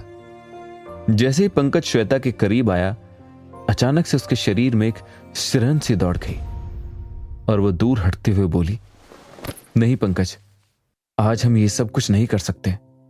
लेकिन क्यों श्वेता? आज तो तुम्हारी तबीयत बिल्कुल ठीक है। हाँ, मेरी तबीयत ठीक है, लेकिन मैंने 1 हफ्ते का उपवास रखा है। कैसा उपवास श्वेता? पंकज ने फ्रस्ट्रेटेड होते हुए कहा, दरअसल मैंने मन्नत मांगी थी, जब हमारी शादी हो जाएगी तो मैं उपवास रखूंगी, इसलिए अब 1 हफ्ते तक तुम मेरे करीब नहीं आ सकते। इतना कहते हुए श्वेता तेजी से अपने बिस्तर से उठी और वॉशरूम के अंदर चली गई।